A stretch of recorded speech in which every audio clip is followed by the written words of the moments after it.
Man, I didn't even have to raise my hand. I'm just like immediately at the forefront here. I'm stoked.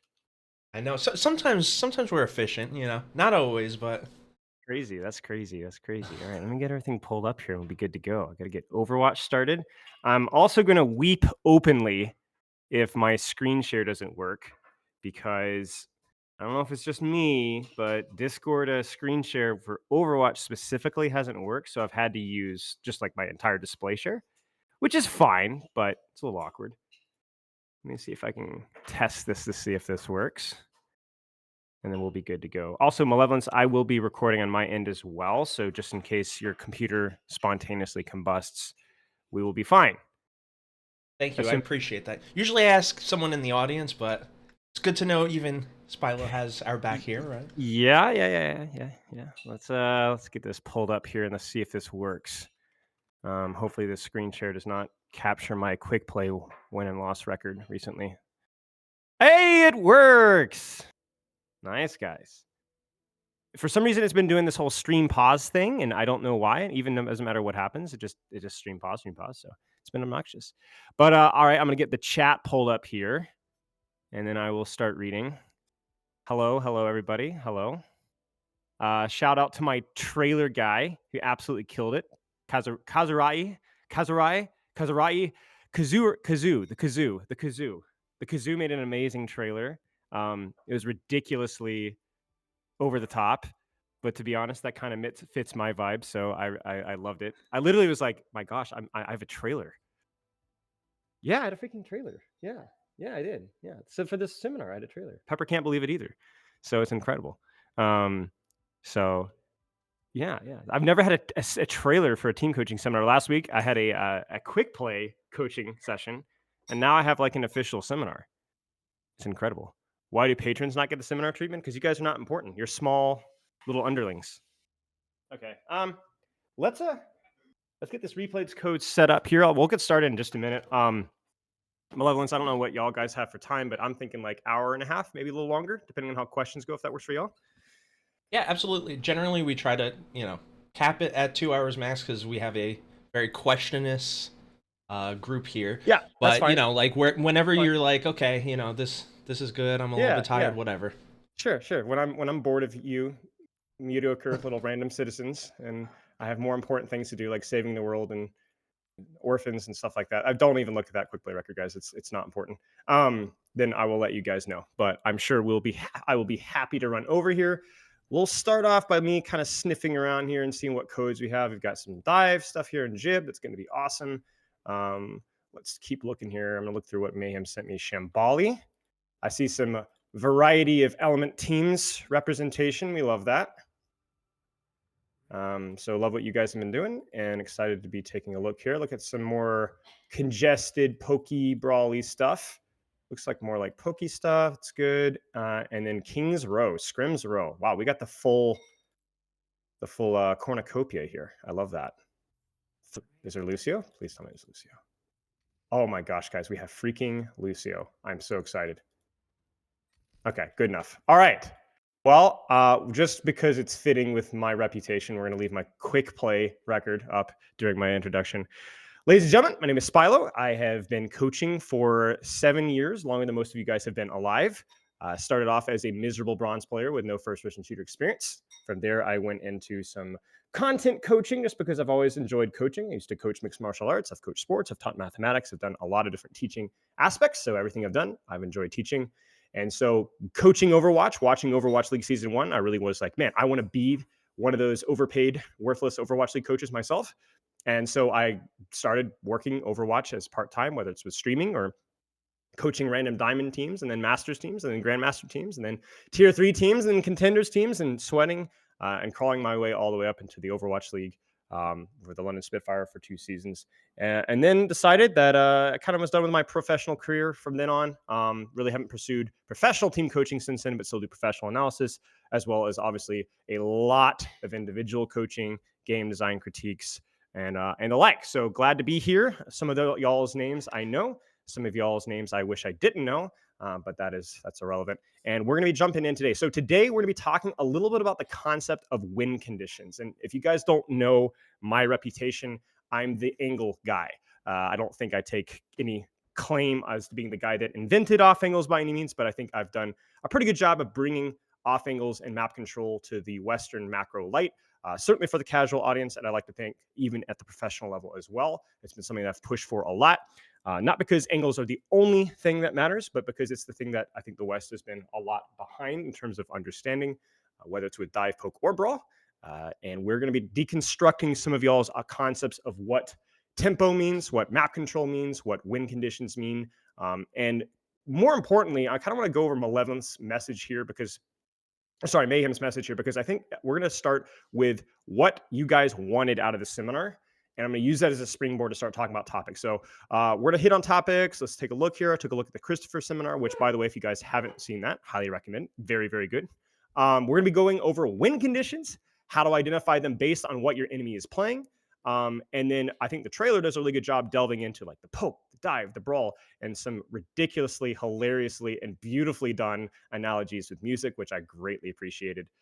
And we're going to jump in really quick here. So I'm going to give a couple of provocative statements to start this off. And I'm going to back up these statements with some review time here. And I'm gonna go and start right now. So the first things first is that every composition has to start with map control. Every composition has to start with map control. I don't think that's as provocative as you guys might think. Okay, but we're going to keep going here. Okay. In terms of win conditions, you always start with space control. Okay, that's another provocative one. And this is the real provocative one. You guys ready for this one? The brawl, dive, poke, win condition, different compositions playing for different win conditions is 95%, horse manure. They all function almost the exact same. You heard that right. Almost every composition plays to win in the exact same manner. The only exception to that rule is speed. So if you're running a composition with speed, there is an additional layer to how you take fights. I think Christopher talks about this a great deal, but we're going to be talking more about that.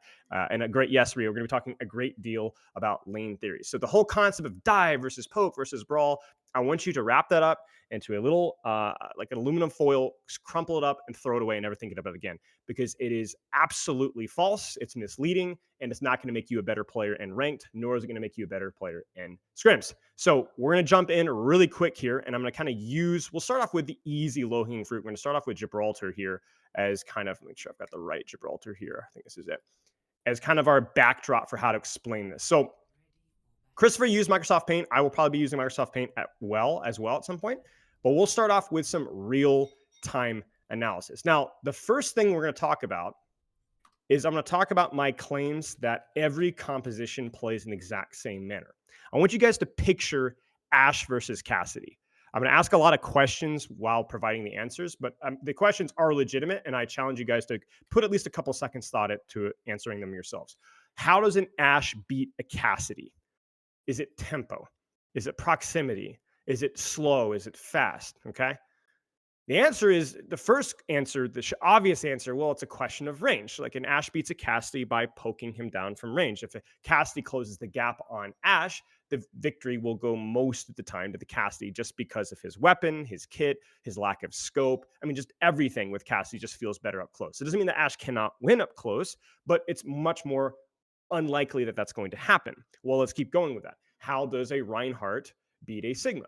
Okay, again, same answer, right? You close the gap. Sigma wants to whittle down the Reinhardt, chip some of the HP down. What about a Lucio versus a Zenyatta? Lucio has a gun, right? So no, well, Zenyatta's gun is better at range, and so it's not about fast versus slow. And if any of you guys are fans of my content, you know that I despise those terms. It's not about fast versus slow. It's about range. It's about proximity of the characters. Now, the problem with Overwatch for a lot of people is that they look at these high-level teams like Twisted Minds, Islecad, even going all the way back to Overwatch 1 with the speed, disengage, and they see how these teams are able to layer ultimates and orchestrate fight plans, and they say, okay, it's about tempo, it's about pushing your advantage and fast, and that's all fine, and those things are very important in certain situations. But everything in Overwatch, whether it's in a 1v1, 2v2, 3v3, 4v4, 5v5, 6v6 even, comes from a focus of space control and playing your effective range. So let me ask you guys another question. Who wins, Bastion or Reaper? So your first and obvious question is, well, doesn't it depend on range? Like I know the answer to this, right? Like Bastion's got probably a little bit more of a range. He can poke him down with Reaper. But there's probably one other factor that all of a sudden you started to pay attention to, which is that, oh my, wait a second. Does Bastion have turret form? Now, maybe after the recent buff, it doesn't matter because Bastion's still OP. But usually the question is, does Bastion have the cooldown that makes him very effective at winning every trade? In fact, Bastion is one of the most powerful cooldown characters in the game and one of the weakest without it. Here's another question. Who is a better tank in a trade? And I'm not just saying in a 1v1, but in a general 5v5 trade, Winston or Diva?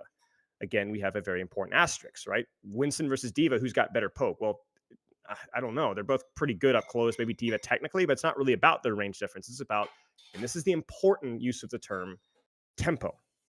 Tempo is the timing, okay? The music, the timing with which a character holds peak relevancy. If you guys have heard the Korean term, the turn, this is what tempo really is. And so when people say we need faster tempo, that doesn't make any sense. You cannot make Winston's bubble come back faster than it already is. Now, you might argue that by faster tempo, they mean something else, but that's my argument is that term isn't very accurate. What you should be focusing on is the synchronization of pressure cycles off of the person that has spikes of pressure. If you look at what's on our screen right now, you see a composition with anti-nade, you see a composition with recall, you see a composition with Winston bubble. So this composition looks to be more quote unquote tempo than maybe the counterpart. Because while things like dynamite, while things like boosters, while things like missiles are obviously on cooldowns as well, just understanding the power spikes of the character, you understand that something like a Winston bubble is much more important to play against, to play around, to play with than anything that Diva can provide. And that's basically how Overwatch works. It's a sequence of cycles of pressure that are attempt to be synchronized. And then if you get the synchronization, sometimes people get killed. That's very, very important because when we're talking about fast tempo versus slow tempo compositions, what we're not talking about, listen carefully, we're not talking about whether the character is speed, whether the character has a long distance weapon or not. When we're talking about fast tempo versus slow tempo compositions, we're talking about whether the character is reliant off of a big burst of value versus a continual drain of resources. This is why Sigma is often baited by people into thinking that he is a slow tempo character because he has a gun. That's not why Sigma is a slow tempo character. It's because Sigma, with the exception of Accretion, is not reliant off of his cooldowns in comparison to other tanks. His pressure is much more consistent. You guys ready for a really spicy take here? Juno, with the exception of Speed Ring, is not a tempo support. Now, the Speed Ring obviously is, but when Juno doesn't have Speed Ring, she doesn't really have a lot of burst value in comparison with a lot of other supports, even with torpedoes. So what you're looking for is you're looking for, when you're playing a composition, the number one thing we're going to talk about today before we even talk about angles is timing. And so when you're the red composition, you want to synchronize your pressure with your Winston's bubble. Now, let me ask you another question. This is going to be a bait question. Most of you guys that have worked with me know the answer to this one. When Winston applies pressure with his bubble, what does a dive composition need to do at the same time? So I'm going to give you guys just a couple seconds. I don't need an answer. I'm not even reading chat. I just want to give you guys a couple of seconds to think about that. Now, the obvious answer, and this is where a lot of our Overwatch 1 mindset comes into play, and it wasn't accurate then, and it isn't accurate now. And the concept is that dive plays to isolate and kill a single target. If you think that, you are wrong. The good news is it's a lot less complicated than that. It's a lot simpler. You see, the way the game is played at the high level, and honestly, even in Diamond Ranked, is people are going to control multiple different angles. So in this particular situation here, if we're looking to dive and isolate Kiriko Brigitte, well, good freaking luck, because not only do those characters have get out of jail free cards in some aspects, but every single approach for my Tracer, for my Onanade, for my Sojourn angle is going to likely be contested. So if you're going for the same target, you're never going to get a dive off by the traditional term.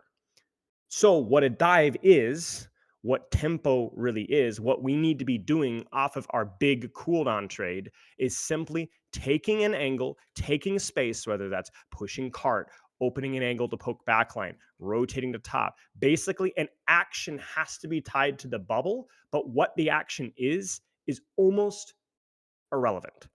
Almost irrelevant. As long as we're doing something that improves our positioning or our position to win the fight, then taking action off of the bubble is the only thing that matters. And the difference between dive and brawl and poke, if you really want a win condition, is that Dive has much more mobile characters, usually, that can control different wider angles of the map because they have more mobile characters. That's basically it. When you put more sugar in cake, it doesn't change the fact that it's still a cake. It just makes it sweeter. And the way Overwatch works is that it's always a cake. It just might be a salty cake. It might be a sweet cake. It might be a bitter cake, but it's still a cake. And so the ingredients of Brawl, Dive, and Poke all function in the same rules of timing and taking the map control, but they just have different emphases on different things. And for Dive, it's just opening angles a bit wider. As long as we're synchronizing your pressure at the same time, we're good to go. So here's another question here. If you're Team Blue here, do you also have tempo as well? I mean, we definitely deconstructed it as like red is the big one because bubble is important, right? We need to be so for Team Blue. Do we not have any cooldown cycles that matter? And if the answer is yes, then how do we communicate that? How do we get our tempo for our pressure correctly done? Now, some of you may feel like, well, I don't know. Let me ask you guys a question. Maybe some of you guys remember my Kaluge review on Circuit Royale from, man, it must have been 3 years ago, the Sigma. You guys remember that? So let's talk about if Dive is a tempo composition and other compositions are not. We just described Sigma as being a little bit less tempo, right?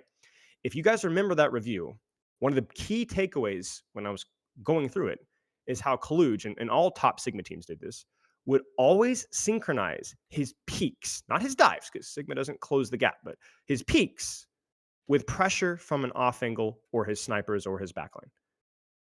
So even a Sigma composition, the most untempo, cooldown consistent, especially with that minor perk with the kinetic grasp, this guy has just always got his cooldowns available. And yet, even the elite Sigma compositions were synchronizing their peaks as if they were playing Winston Dive, as if there was a May wall that they were pushing off of.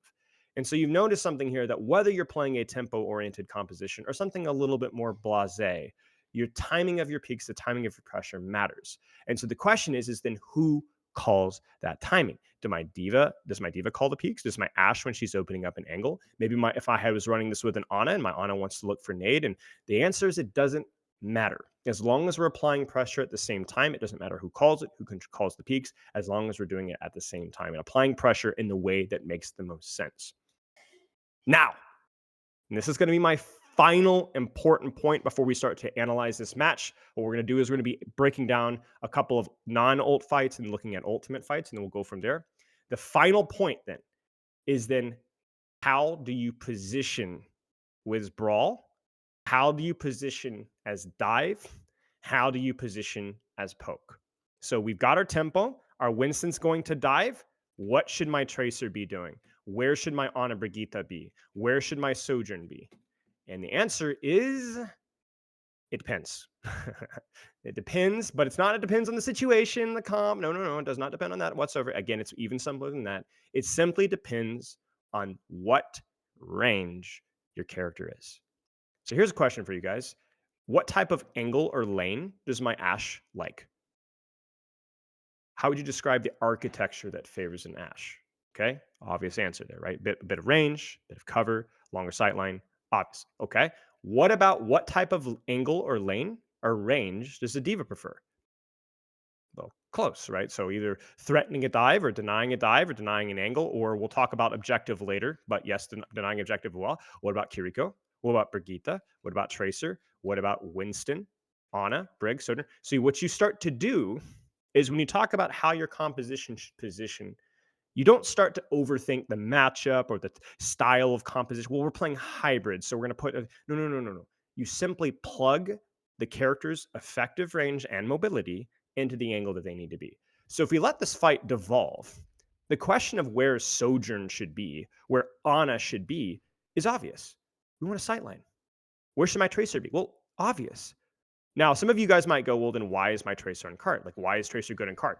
Okay, that's a very good question. It's actually something that I was thinking about when I was watching the Christopher session, and it actually makes a lot of sense. If you guys remember that session, Zarya, Ram, Tracer, a lot of short-range characters were forcing objective. And this one I actually want an answer for. I'm actually going to tab over and check chat. I want you guys to tell me, why did those characters prioritize objective? Why is objective so important for a character like Tracer and Winston or Diva? Why is it important for those characters? They can duel and live. Sure. Why? Why? Okay, here's a really important question. What's the effective range of the characters that usually force cart? Think about it, right? Really, really dumb. Short, right? So why does the short range character good at forcing cart? Well, because if you want to start, think about the new Queen Street, right? We'll pull it up probably later, actually, because I really like using a couple of pro codes. But the reason why is because to stop the objective, you have to go into their effective range. So when we see Chris talking about objective, or you see these teams forcing the objective, they're forcing an angle.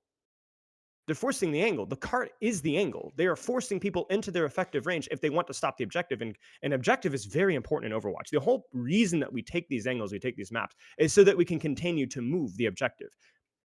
And so what you do is you force, whether it's Reinhardt and ranked, right? Ryan's ranked, your team's clearing height. How are you going to stop the Ryan? Well, you got to walk into his face, right? And so these highly mobile short range characters are really good at forcing cart because the only way to stop them is to walk into them.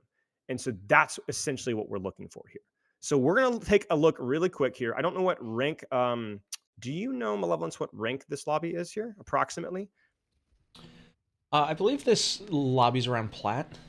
Okay, plat, perfect. Okay, so we're going to be a little critical here, and it's not because I expect the world from plat players. These guys are, I'm sure, doing a great job, and I'm glad that we're actually take a look here. But we're going to use this as a springboard to talk about some pretty advanced concepts. So if I'm being a little harsh, it's not a big deal. So first things first, let's actually pause right as we get our Winston dive here because he's looking for. Okay, so pause. What do we think about our staging, our angling, our positioning? Is every single person right now in a position that they like? Effective range. Let's look at our tracer. Okay. She's trying to close the gap. Respect it. Winston, closing the gap. Sojourn, opening an angle. Let's look at our Ana. No. Now, let me ask you guys a question. Do you think this is a problem of positioning, or do you think this is a problem of tempo or timing? Feels like the answer is obvious, right? I think my Ana is en route, but isn't there yet.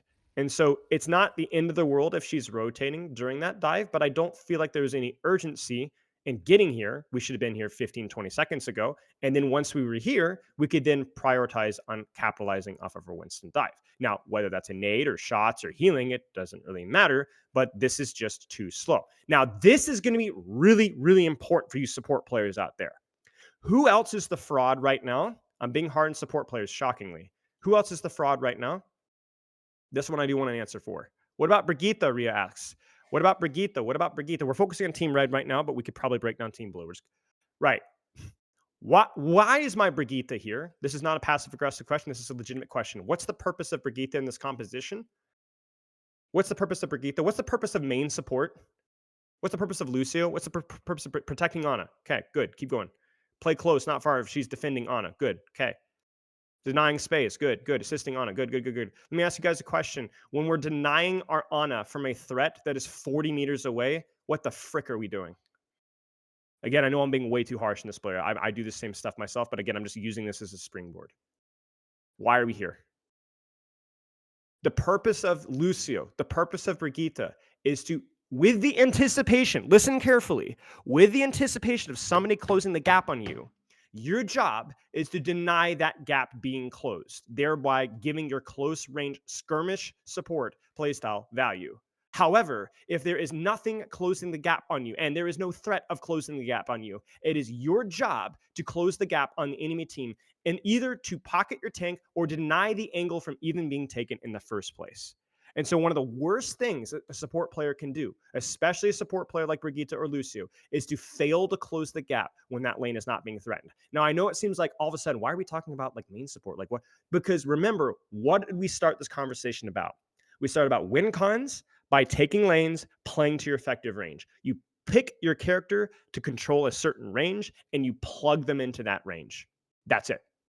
And so if my Brigitte is holding here, it is because I expect there to be multiple angles with which to close the gap in my Ana, and I need to stay. If that is not the case, I have to play my effective range. Today's conversation is about angle control and effective range because that is the win condition of Overwatch 95% of the time. We'll talk about speed in a little bit, but the TLDR, just to kind of close those questions down, is that speed is not used to fight in situations with push-pull. Speed is often used to just completely disengage fights entirely. You forfeit your opportunity to win fights by disengaging fights entirely. I know some of you guys, but what about pushing with speed? We'll get to that. That doesn't involve compromising angle control though. So for right now, this looks good for Soj, Winston, Tracer, but my Ana has to rotate tempo. My Brigitte has to close the distance, effective range. Does that make sense? This is how Dive is played. This is how Brawl is played. This is how Poke is played. It doesn't matter. Every composition is controlling different angles. The descriptive of wide versus narrow is the descriptives that I like to use. I don't like to say a comp that controls angles and a comp that doesn't control angles because that is false, even from teams like Team M and Alcad. The difference is how wide are those angles being controlled and what type of angles are being controlled. So here's another question, guys. Again, for those of you that know the answer, this may be easy. Why is Ana Brig played so much? Why is Kiri Brig played so much? Why is Kiri Lucio? And why are those comps played so commonly? Why is it always Lucio Brigitte? Why is it always Lucio Brigitte? Some of you guys may know the answer to this one. So some I've talked about recently. Utility, good. What else? Lucio Brig is fun. That's true. I'm a big fan of Lucio Brigitte. Yeah. Peel potential, sure. Why? Why? You're saying are you saying to me that a Weeyang with Wave and Orb can't peel better than Brigitte? It's got the boop. It's got the heal. The amp is way more. Don't even say, oh, but Inspire and Pax are OP. No. Wave and Resource is way more OP in this situation. Way more OP. Even Suzu's better. Close range dueling potential, close angle control. Ah, you guys are so smart. Yeah, the concept is that if I was playing Weeyang in this situation, could I reliably control this angle here? I'm not talking about like in this little room here. What character is able to deny this angle right now and to do so reliably? Or to reliably deny people from closing the gap. So maybe the boop is a big factor there too. And there's only two characters, right? Brig, Lucio. Yeah, somebody said Ryan. I mean, yeah, actually, yes, Ryan. Yeah, I mean, so when we're talking about compositional construction, this is why you see So Tracer. This is why you see Kiri Lucio on a Brig, because you have a character that can do a boosh and a character that can get their hands dirty. You have a character that can force cart and a character that can open a sightline because both are different angles. The way that map control works is you cannot all in, usually on most maps, not all maps, you cannot all in with two range supports or two range DPS. And if you ever see that, that's because either the map is very friendly for very open sightlines, or the characters that are ranged are just so completely overtuned. Case in point, Kiriko Wooyoung recently, and so on. So you desperately need something that can control this space. So when we're playing Brigitte Lucio, and by the way, this is why Brig Lucio are perma meta most of the time, is that it's just so hard to replace the utility of somebody that can test close range support. And until Overwatch introduces another character that can effectively brawl and provide value in these close ranges, you cannot play another combination of supports consistently. Does that make sense? Maybe you can on a new Queen Street. Maybe you can on a Circuit Royale. Maybe you can on a Junkertown First Point. But you have to have something that controls that space. The way Overwatch works is there's too many different types of angles and lanes. You can't just run double hit scan at the professional level. It's just why characters like Genji, Tracer, Venture, Reaper, and so on, even when they're overtuned, are not always run in tandem because it just doesn't make sense most of the time to run two short range DPS. This is why we've seen Freya and Sojourn, despite them being honestly not all that good. It's not just quartz, it's really nice to have a long sight line too. Blizzard is addicted to range supports. Yes, that's been a major criticism of mine for a long time. I think that's why we've seen a lot of staleness with the variety, partly due to speed boost, but we'll also talk about that. So we're going to move ahead here. So I hope that you guys have kind of started to kind of piece together what I'm looking for here. I'm looking for timing of our pressure at the same time, and then simply putting our characters, putting our chess pieces in the right place. Okay, it's just simple as that, right? When you're playing chess, your rook does something, so you set it up to do that. Your pawn does something, so you set it up to do that. Your knight or your bishop, whatever, does something, so you put it in that. So all you're doing is you're simply plugging and playing your characters in different effective ranges. And the problem here is that, well, first off, we have a tempo problem. Tracer's probably doing too much without pressure from Winston, but also that we still don't have a support involved in the fight. And this is not going to be just about beating on our supports. This is also a timing problem, but I want to talk about supports because I think the way that our supports position is often the way that how you're playing the composition in terms of space control, right? We'll talk about Lucio in a little bit. Okay, so we're going to skip ahead a little bit. We're going to wait for till we have an ultimate fight here. And just for variety's sake here, we're gonna mix things up and we're gonna flame the supports on the enemy team a little bit because that's what we do here. Now, really quick question: how should Team Blues set this up? Let's ignore the old economy for just a second. Let's just focus on the setup. What do you guys think right now? Let's let it cook a little bit. do we have every character playing their effective range? Let's give it a second. Waiting. Okay, what do you guys think? Let's look at our tracer. Is she playing her effective range? Sure. Diva, yeah. This is great. This is really good for Diva. Good angle. Tracer's on cart. Again, we talked about good angle, but she can also go up top. That's fine. Does my Ash have a sight line right now? Yeah, a little bit of a sight line. Now, maybe she could greed a little bit further, but that's fine. That's fine right now. Now, some of you guys might be a little bit critical of my Brigitte here, but I actually think Brigitte is doing fine. Brigitte is controlling this space with her Diva, and she's very good at this. Now, the question then is then what should my Kiriko be doing? Well, I think she opening her sight lane with her Ash is also fine as well. So honestly, not too shabby. Not too shabby. Now, if the roles were reversed, my Brigitte was standing here to deny Winston, that might be okay as well. But you notice that the Brigitte's job is always asking, it's the same thing as Lucio, where is the threat that's going to close the gap on me? And then actively trying to deny that threat, even if it means not stacking directly here. You see, the problem with this kind of space control here, now I know it's because of Disruptor Shot. What's the problem with this stack here? I want you guys to think about it effectively in terms of space control. What is this allowed right now? Do you see it?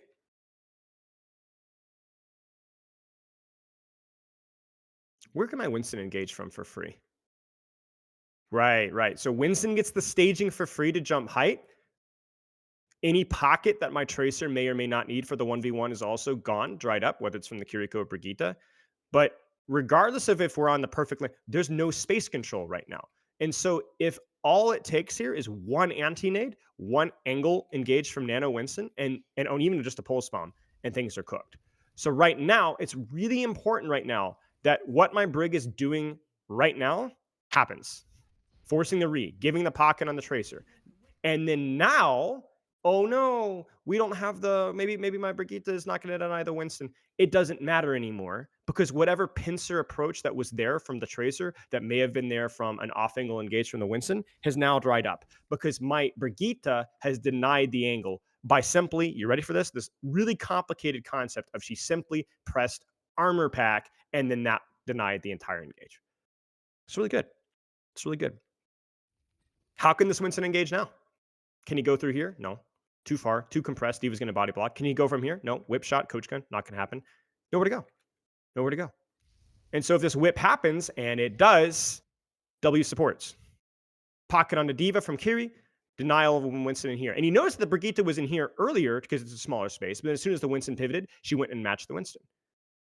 Good stuff. This is beautiful. No, I love the bomb. I just love that bomb. I respect that so much. But that's really all that matters from our perspective. Now, let's keep going here, and let's just pick a random moment here. Now, some of you guys may ask, yeah, but what about ults? Neutral angle control, neutral angle control. Okay, let's talk about that. Let's go to a reset from this fight here. Yeah, let's go let's actually find a situation where we have some more relevant ultimates here. All right, let's no, I'm looking for a specific moment here. Sure, this is fine here. This OT fight's good. Okay. If your team red here, what's your fight plan? What's your fight plan? Final fight and first point's really good? Okay. What's your fight plan? Let me ask you guys a question. First things first, do we like our staging right now? Let's ignore the OT for just a second. Right. So I'm not being super critical here. It's an OT. I understand it. What's my Winston going to do? Well, it's going to primal top, obviously. What's my Tracer going to do? Well, I don't know. Maybe force point. Who knows, right? Okay. All right. So this is the last thing we're going to talk about in terms of the designing your space. Okay. And this is pretty high level concept here. Who's going to get the gap closed on? If you're team red, who's going to get pressured? Who's going to get gap closed? Soj, right. So remember, this is really important. I just coached a champ Lucio this past week, and we talked obsessively about gap closing, right? Closing the gap or getting the gap closed on. And to understand this is a pretty high level concept. You have to understand the old economy. Okay. So right now, pre-fight, my Sojourn needs to ultimate. So right now, the number one goal for Team Blue is going to be gap closing onto red. Right? They're gonna need to go gap close. It might be Tracer, it might be Brigitte, it might be Kiriko, it might be Ash, it might be Diva, it might be anybody, but they're going to try to gap close. So if my name is Brigitte, I am the gap closer denier, and or I close the gap myself. So what does that mean for my positioning? Now, I'm again, this is a heavy, heavy asterisk of the stress of an OT situation. So this is more of a conceptual thing. This is not a criticism right now. You see what I'm saying? Think about it. Think about it. So then all of a sudden, if my existence is only to peel for my Ana, what the frick am I doing? My Ana's not a priority right now. This is the priority right now. This is the angle. This is the lane that matters. Because if I could pocket this, we're going to win the game. And so this is exactly how layering works. If you've ever watched like some high level Lucio gameplay in Symmetra mirrors, this is really common where you'll have your Lucio gap closing with a beat advantage. But if you're playing into a beat at disadvantage and your Soj has ult, you'll have a Lucio sit on their Sojourn and just expect TP and beat. And their only job is to boop that teleport and amp speed their Sojourn away. Why? Because is that what Lucio always does? No, no, no. Not when you have beat advantage. You need to gap close. But when you are the one that is going to get gap closed on, so it always comes back to range, guys. It always comes back to range. It always comes back to range. So right now, my Sojourn is not actively going to, and see, so this is really smart from Soul here. Hitscan players are always the smartest. That's what I've discovered. That's a joke. Anyway, but yeah, we basically wait to a moment where the gap cannot be closed on, and then we can actually apply pressure. You notice this? So all of a sudden, and by the way, this is where Brigitte is actually getting value. So I'm being critical of Brigitte because gap closing here. But in an OT situation, let me ask you guys a question. Remember what we said about overtime? What did we say about objective? Why is Tracer good on cart? Because they have to stop cart. Why is Brigitte good in cart and OT with help? Well, because they're going to have to stop cart. So you know what? Elemental, we've been beating on you over the head, but right now, you're going to get a lot of freaking value. There's not a single support that I would value more than Brigitte in this exact situation. There's not a single support. Bob throws, by the way. Right. But yeah, I mean, basically TLDR is that like, even if that Bob had landed, you're cooking. We're fine. So ironically, in many ways, the way that you guys played this one, it kind of worked out. Like Diva goes to stop cart. Guess what? Brigitte swings. Brigitte inspires. Brigitte swings. So we've forfeited angle control for many of our Onnit and Sojourn players. But we are playing our effective range with 1, 2, 3 characters here. We just don't have angle control. I say that, and then the Sigma Tracer player goes to flank. But yeah, this is good. This is fine. Okay, we're going to keep moving on. We're going to pivot over to the other side. We're going to go to defense here. And so basically, this is how it works. You play angles or lanes that are effective for your character's effective range. Then, using the ult economy during your fight plan, you decide what angles and lanes you want to play because that may or may not change how you position yourself. Does that make sense? That's it. Let's ask another question here. Are we playing effective lanes with our characters right now? What do you guys think? Who's the fraud? Who's the fraud? Who's the fraud? Who's the freaking fraud right now? What the frick? I just complimented this guy. What are we doing, blood? Right? So what can Tracer do in this situation? How can Tracer close the gap? My Tracer's kind of homeless. Co-side, maybe, yeah. A little bit more space control pressure to deny this lane, and then if there's nobody there, you can deepen, sure. But also, you could go objective here too. Like, there's regardless of whatever you do, whether it's the wide lane or the objective lane, it's more Tracer's effective range, and then that's fine. What about my Soj Brig? What about my Ana? What do you guys think? Brigitte's got her vision on here. Ana's got her vision on here. Now, maybe I can nitpick here and say maybe I would prefer things to flip. I think Ana going with Winston's usually fine, though. But to be honest with you guys, I think it's okay. I think it's okay. Maybe my Brigitte is thinking more about denying the angle here, in which case we could see a little bit more aggression. But this is honestly fine. Sojourn has a lane. Ana has a lane. Brigitte has a bit of a lane. It's okay. Yeah, you could close the gap with Winston there for sure. But I think the main thing here is that like Tracer didn't do anything. Then Tracer used Blinks to commit, and then now Tracer's kind of fricked. So let's keep watching. Now let's look at things from Team Blue's perspective here. Remember, we've talked about this exact same situation before, right? What should my Brigitte do?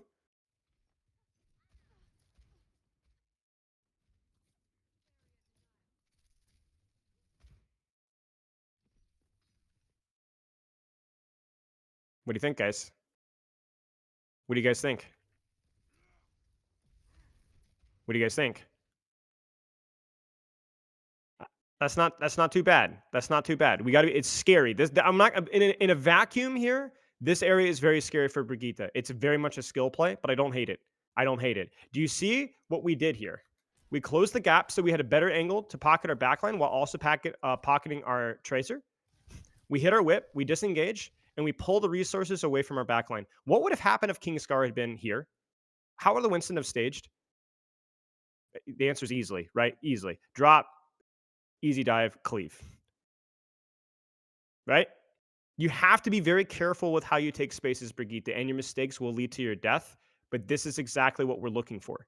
It's cautious, closing the gap, denying the angle before it's a problem. So you have to be careful with this, but it's really, really important that we do this because Kara is just basically taken the mother load. Like they've just been nothing but pressure and pressure and pressure and pressure.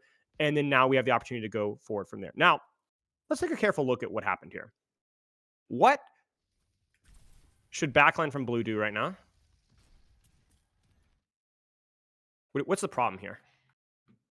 So we've talked about angle and lane control. Looks good. Looks good. Let's talk about tempo again. We've seen nade. We've seen bubble. Call animal control. You understand what I'm saying? There needs to be abuse from not just the Brigitte here, but from the Kiriko and Ashe. This guy needs to be severely punished. Now, why is it so important to kill Monkey here or push Monkey here? Think about it. Why is it so important to push Monkey here? Is it our job to kill Monkey all the time? No. What's our job? What space are we controlling right now? What angles do we have right now? What is going on? What is going? Look at the split right now. We've seen every cooldown. We must walk. We must punch because I need my Ashe here or I need my Ashe here. We must walk forward. If we do not walk forward, we are isolated. We have zero sightline control. And so you respect the engage, you take angles, you disengage, and then you retake the space afterwards, depending on the status of cooldowns. You don't die for an angle, but you disengage and then re-engage afterwards. And so the space taking here is great. It's just so unbelievably slow because the bad news is that we have bubble again. We missed our window of tempo. This is what tempo means. You missed your timing for the vulnerability of the character. You missed the Symmetra didn't have teleport. You guys missed your window. The Ana hadn't used nade. You missed your window. The Tracer didn't have recall. You could have pushed the angle. You missed your window.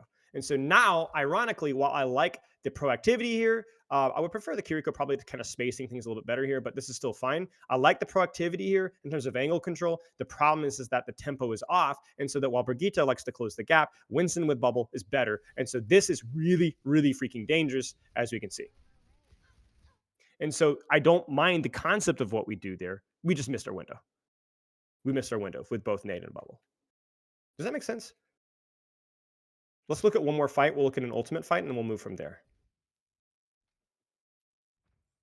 Okay. If you are, let's say, Team Blue in this situation, there's no Primal, there's no Nano, there's no nothing. How does Team Blue take space? How do they take lanes? I want you to simplify this as much as you possibly can. What's the simplest way of taking lanes or space right now? First off, is the number one thing we have to ask ourselves is who's forcing cart? Who's forcing cart? Cart. Who's got it? Who's got it? Tracer and cart. Okay. Who's contesting? Where? Okay. So then, what is my diva gonna do? Where did my diva go? Okay. So where did my diva go? First off, but like, what should my diva do? Where can my diva close the gap? Diva contests top. Why? Because that's close, right? It's not hard. It's close. That's it. So diva contests top. Tracer contests point. We have effective range. Effective range. Okay. What about backline? What about Kiriko Ashe? Where do they go?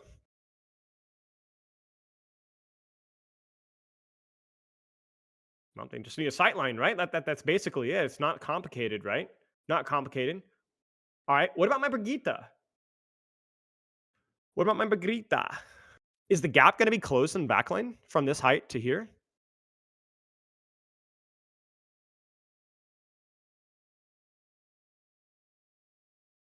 I mean, it should be.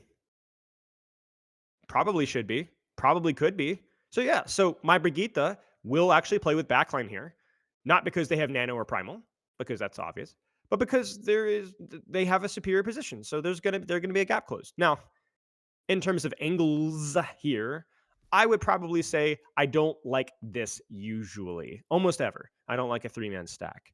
I always like a little baby split, because I don't like big old cleave here. So what I would like in this particular situation is I wouldn't mind if we saw a bit of a split here with maybe Ash with Brigitte here and Kiriko looking to angle on Cart just a little bit from here within sightlines if she needs to get out. But the reason why that's the case is because we don't have a sightlane to pocket Cart, and any bubble is going to close off 3 members of the team. So right now, the problem is not that Brigitte and Ash are controlling a sideline, it's that there's too many eggs in one basket. So one trade here shuts down everything. And that's the problem. Does that make sense? So do you notice that this angle here is fine, but not for 3 people? And so the problem here is that without an ultimate, my Winston is providing actual threat and actual zoning pressure without real punish. Now, tempo-wise, what should we do now? What's the problem here? What's the problem? 2 problems besides the angle control. Okay, what's the problem here?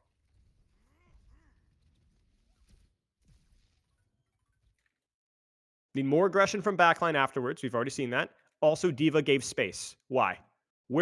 If my D.Va sees this, what should D.Va do? The gap has already been closed. The tempo is already gone. Take top, kill the Sojourn. Take top, kill the Winston.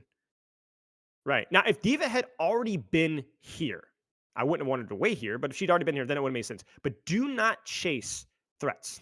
You put yourself in the position, and if you're positioned well, the threats will be close by. Otherwise, they're not your problem. You play D.Va to mark angles, not to chase angles away. D.Va's worst aspect as a dive tank is speed. Worst aspect. There literally any other dive tank can close the gap and deal with these threats faster than D.Va. By the time you get there, it's almost always too late. D.Va's best aspect is her staying power. In other words, she can get in people's face and hold space and just bother them for forever. D.Va can go up top here and just hold and hold and hold and hold and hold and hold. Very balanced character, right? But right now, it's too late. And so the gap, there's been a cooldown waste. Now, if D.Va were to go up now, that would be fine. This is fine. This is gap closing. Now, let's look at this from an ultimate perspective, and then we'll wrap it up and go to a different code. Let's say my D.Va's here, Tracer's here. We're angled properly here. How do we use our ultimates here? What does Bob do? What is Bob's effective range? What is Bob's effective range? What is Kitsune's effective range? What is D.Va Bomb's effective range? You see I'm kind of playing with things a little bit here? Yeah, Bob's about like a mid, right? Applies applies a poke angle, but he can also be used to disrupt a dive, right? So you could bait yourself and then bob the dive. It's flexible like that, right? What about D.Va Bomb? Well, it's not about the bomb itself. It's what the bomb allows you to do, right? Allows you to close the gap generally a little bit more with pocket, generally a little bit more. It's a little spooky with that new minor perk being the more attractive one right now. What about Kitsune? Very much a close one. Very much a close one. So how would you guys like to see Kitsune being used here? How would you guys like to see Kitsune being used here? What would be the trigger for Kitsune here? Does Kiriko want to close the gap right now? Can she effectively close the gap right now? Well, we know that the character doesn't really like closing gaps usually, and she can't effectively close the gap here. So not going to work. Now, maybe the Winston uses tempo and the Kiriko teleports top with D.Va and Kitsune's top. That would be risky, but it's possible. So how about we Kitsune rush when the Winston closes the gap for us? Now you might go, so well, what if the Winston doesn't close the gap? Well, then Winston's not doing anything, and my gun is, so he has to close the gap at some point. Now you might say, well, then what if he drops and then he just jumps out? Fine, you have the space. Now you take top. That's worth it. Okay. So when you're talking about how you're using your ultimates, you think about the effective range of the ultimate. That's it. And you decide, is the enemy team going to close the gap, or am I going to close the gap in the enemy team? If I have beat, I close the gap. If they have beat, I think about denying them closing the gap. I bob their beat. If they have sojoled, we need to close the gap on that. So how do I do that? Well, I have bomb. I have continue rush. So even ult economy is about playing your effective range. So if we look at what actually happens here, Tracer closes the gap, great job. Diva closes the gap, great job. She has bomb, she can get away with that. We see aggression here. We're forcing card. I don't know why we gave up that space. I will be perfectly frank. This is not the effective range of the characters that we want to play. But it's not because low ground is automatically always bad. It's just that it happens to be a lot closer and a lot worse sightline wise. So if you see this right now, if we don't Kitsune rush right now, if we don't bob right now, we're going to lose. Why? Because we are not in our effective ranges, and Brigitte and Winston are.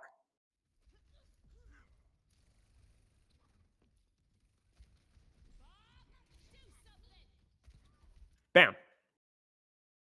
Now you might ask here, well, then they closed the gap. How come they didn't win?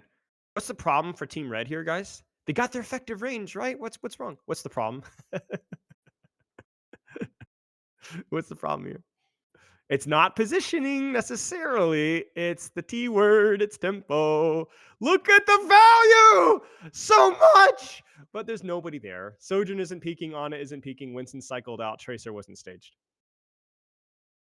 So this is why I prioritize tempo first, because angling doesn't matter if you aren't doing something at the same time. You can have the Spilo seminar on flanking 24/7 as a mercy player with pistols. Every single hero is flanking. Nobody even knows where they are. It's just amazing. It's a masterclass on tiers, and still lose every single fight because the synchronization is completely borked. And that's it. And so what needed to be communicated here, and this is kind of the actionable feedback, is if you're Team Red, you're saying, hey, listen, if these guys gap close on us, this Diva tries to take space, I'm rallying right away. Or if they drop or they try to force card or anything, I'm going to rally and close the gap on them right away. And I'm going to call that. And that's it. And all you have to do, you don't even have to like designate the complicated play. You just have to look for the opportunity and then just let your team know that's going to happen. Okay, we're gonna move on to another code here. I'm gonna save Brawl for last because we're gonna have a lot of fun with that. By the way, just for a fun little question, what's the difference between dive and brawl? See who's been paying attention here. I will call you out by name and yell at you. I will call your parents and tell them that I'm disappointed in you if you get it wrong. In fact, I will. If you get it wrong, I will dox you and then ring your doorbell and run. Tempo. Brawl is faster. Effective range. Effective range. I said dive and poke, I think. Did I say brawl, guys? I might have said. Okay, so if I said brawl, we'll get to that later. What did I say? Dive and brawl. Oh, okay. Brawl and dive. Okay, good. Okay, so let's save that question for a second later. I made a mistake. I can't believe it. Never happens. What's the difference between dive and poke? Because that's kind of what we're looking at here. What's the difference between dive and poke? What's the difference between dive and poke? I apologize. Maybe I'm going to ring my own doorbell and run. Effective range. Yeah. Effective range. But don't we see sniper characters? Like we just saw on a Soj Ash, no? You get my point? Tempo? What do you mean tempo? Use my own terminology here. Because you're right. I think it is tempo. And by tempo, I mean, generally, if you look at Sigma versus Winston, you're just going to have a much more even output of damage. That's basically it. Now, there's one other important difference as well. So we talked about effective range. It's not just effective range. It's also the M word, mobility, right? It's mobility. As in, you are able to take short range angles that are further wide, whereas other characters with less mobility have to take angles that are a little bit tighter. Does that make sense? So for you, is you're looking for characters that are able to open wide on wider maps. So the question is what's the difference between dive and poke? You're just simply playing characters that can close the gap on wider distances. That's it. It's mobility, and I think tempo is good too. Yeah, tempo, sure. But this is why you see hybrids nowadays, right? Because mobility matters, even with poke characters. Because running double hit scan on even a map like Shambali is just not that good. Because who's going to freaking control this lane? You can't run a what's another short range character with all the mobility? You couldn't run a well, you could run a Reaper here, but if your Reaper doesn't have CDs, he gets pushed, he dies, right? You could run a Reaper there, but it wouldn't be as optimal, right? You could run a May. That way, you're valuing the short range potential of May more than the sustained mobility of Tracer. You could run May though. She's effective range for that. Yeah. So in these situations, really, when we're combining Soj Tracer, we're not just doing it because we're running a dive poke hybrid. That's just describing the ingredients of the compositions. Sure, it doesn't really matter the difference between dive and poke. We could run a composition like this with Winston. The only reason we wouldn't is because it's too flat of a map for Winston to be good. But the composition of how we position our backline wouldn't change. It's the exact same situation. So I guess the point here is that it doesn't really matter what the difference between dive and poke is. The difference is just dive, we're going to put a character on a deeper angle. Poke is just going to have a little bit more even output. That's it. We're not playing for different things. We're still playing for angles and lanes and fight planning. It doesn't change. There's no win condition difference between the two. It's still lane control. It's still playing your effective range. It's still finding tempo. Because even a character like Sigma, as we said with Kaluj, needs to time his peaks. And if you don't, you freaking suck. That's it. So if you want to describe this as a dive poke hybrid or a poke dive hybrid, or if you want to describe this as actually a dive comp being played on a poke map because you got every character has a bit of mobility here, that's fine. I don't care. Doesn't matter to me. You do you, man. Now let's look at Team Red's composition here. How does Team Red's composition want to play? Let's go down the list, right? How does Ana Wuyang position? What are these characters' effective ranges? Well, range, right? More range. So these guys are valuing the more open sight lines that Shambali sometimes provides over the ability to contest space in a close range. But poke. Now, in terms of which one takes the angle, well, the answer is both of them take the angle, right? There's no difference between An and Wuyang in terms of sight lines. The only difference is that Wuyang has more mobility, so Wuyang can open up wider. But is this the angle or is this the angle? The answer is it doesn't matter. As long as we're split, it doesn't. Both are angles, right? That's it. Now, Sojourn versus Echo. Well, Sojourn has the better effective range. Echo has a little bit of verticality and a little bit more mobility. So technically, if we were to classify the skirmish or brawl combo here, it would be Wuyang Echo. Characters that can close the gap, get their hands dirty a little bit more effectively than on a Sojourn. But again, it doesn't really matter what we want to classify them as. This is totally fine. Does that make sense? So if we look at Team Blue's composition, we already know who the skirmish DPS is. We've already clarified that Tracer can control the sightline. But what's the problem with our setup right now? We're getting it. It's happening again here. Who is the skirmish support? Who is the skirmish support for Team Blue? Wuyang? Kiriko? Ooh. What's the difference between Kiriko and Wuyang, guys? Who's more effective in closer ranges? You see, nobody knows. It's tricky, isn't it? No, a lot of you guys are probably going to say Wuyang or Kiriko, sorry, because of the Suzu and teleport. And you're right. Yeah. You ready for the answer to this? It doesn't matter. If they're close, it doesn't matter. It doesn't matter.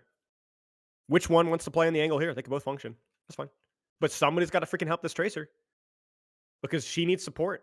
And not only freaking help this Tracer, you also look at the sightlines that this backline has. It's compressed, it's congested, and there's multiple ways to get surrounded from both sides. Just simple things like disruptor shots are already forcing Suzu. Whereas if we open our sightline here, all of a sudden, this feels so much more relaxing. There's no surprises here. So Team Blue needs to open their sightlines. Now, the reason why I'm highlighting support so much is not because support players are fraudulent. It's that a lot of this space control stuff comes a lot more naturally when you're playing a character like Tracer or Genji or Reaper. It's like, of course I'm going to go flank. That's what the character does. But it doesn't come as intuitively to these characters. Even characters like Brigitte, as we saw in the previous map. Supports really are the engine of professional Overwatch compositions. Everyone talks about DPS and quartz, and you got these crazy crack tank players. But the engine of how angles are taken and space control is taken and how tempo is being played in terms of when you're timing your engages and even things like speed boost, right? It all is around supports. Supports are really the quiet main character of every composition in the history of Overwatch, going back from goats to double shield and so on. If you don't have the support compositions to control different lanes, if you don't have the support compositions for speed boost, if you don't have support compositions to help your DPS and tanks, then the entire macro of Overwatch is different. They're the main character. And so right now, when your main characters are not controlling different split lanes, your Tracer's going to lose, not going to be able to get the same support that she's going to be able to get. We're not going to be able to get the support on the angles that we need to right now. And so we need a main character on an angle. And so when we talk about people like Awkward or whatever, talking about damage, what we're really looking for is angle. And the nuance of knowing when to, how far to split, how often to split, who to support, when does my Lucio go with my tank, when does my Lucio go with my tank. That's the entire engine of how this is being played. And so if you look at the problem here is that my Tracer's having to quite literally 2v1 without support. Now, Wuyong makes the adjustment here. But the problem is that at that point in time is we've allowed that opportunity to be gone a little bit because D.Va's been able to close the gap. Now, that being said, King Von here, aptly named. Look at that. You see the range my Wing can provide? One shot is more value than my Wing has provided in the last 25 seconds. One shot. One shot. Just one shot. Just one shot. And this is why people run Lucio and Brigitte, is so that this kind of stuff feels so much more comfortable. We're going to keep moving here. I'm going to go to a different section of the map where we have a little bit more variety of angles to talk about here. And as you can kind of see here, this is where double flex, if you want to use that term, double poke, double ranged support feels interesting because there are more sightlines, the more things open up here. But for Team Red, it's murder because what space is incredibly hard for Team Red to control right now. Do you see the problem here? Look at the problem for Team Red here. What's the problem with Team Red? You see it? You fool. Take space. However, is it easy to take an angle with Ana Wuying on this corner right now? So I'm being critical here, but actually it's a lot more difficult than it looks. What is my Ana going to do? Go in here and flank? Well, maybe. Swing wide and get over. Oh gosh, this is going to be hard, you know, like, do you understand what I'm saying? So this is why this composition, even on a quote unquote poke map as this, feels pretty rough. Because until you get that space, fighting for that space just feels terrible. Just feels awful. There's nowhere to go.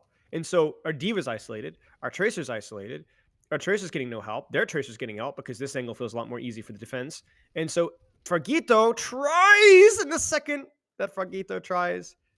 Tracer closes the gap. GG's. Blurs the goat. That's Prime Kevster right now, by the way. And it's just rough. It's very difficult for them to close the gap.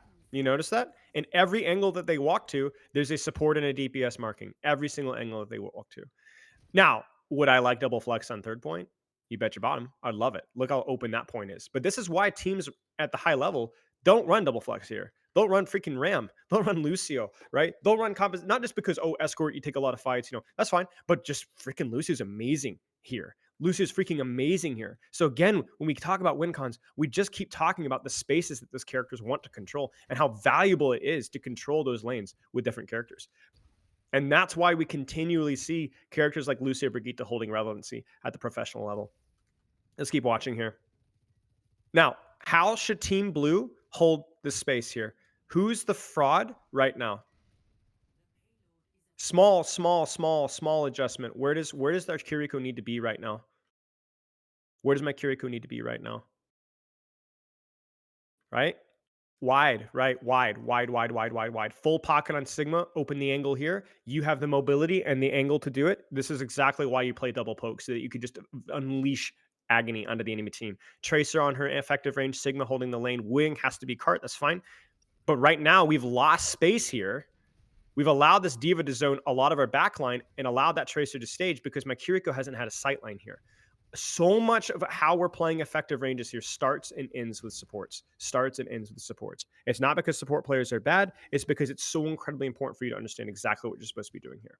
So when we're talking about playing poke, all you're effectively doing is you're opening up sightlines with supports and with DPS, multiple angles playing their effective range, and then synchronizing your peaks and your pressure with your tank line. Now, when you're asking, like, does that mean I literally can't peek without my tank? No, but if your tank peeks, you better darn well peek. You better darn well peek. Now, let's look at one ultimate fight just as kind of an impetus to discuss how we're going to do this. Got a bit of a stagger here. Let's get like one fight here. Okay, Team Red. How does Team Red win this fight? How do they win? Simplify it for me. Let's focus on the priorities. So a lot of people are like, "How do I fight plan? How do I fight plan? I don't know who shot calls it." Okay, you ready for this? They're ready for this. Usually, when you're fight planning at this level, the only thing that you should focus on is the low hanging fruit. We don't need to talk about Diva Bomb. We don't need to talk about Wing Ultimate. All we need to worry about is Kitsune Rush and Nano Boost. That's it.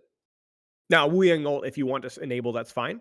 But the obvious ones are the easy ones. Nano Boost, really consistent and good. Kitsune Rush, really consistent and good. So all I need to do is close the gap. So if I'm coaching Team Red here, I'm saying, guys, they have support ults. So we need to be really careful of this closing the gap because Kitsune Rush is really good as a closing the gap ultimate. So we need to keep our distance, but we need to close the distance with our Nano Boost.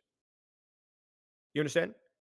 So if I'm red here, who do we Nano Boost?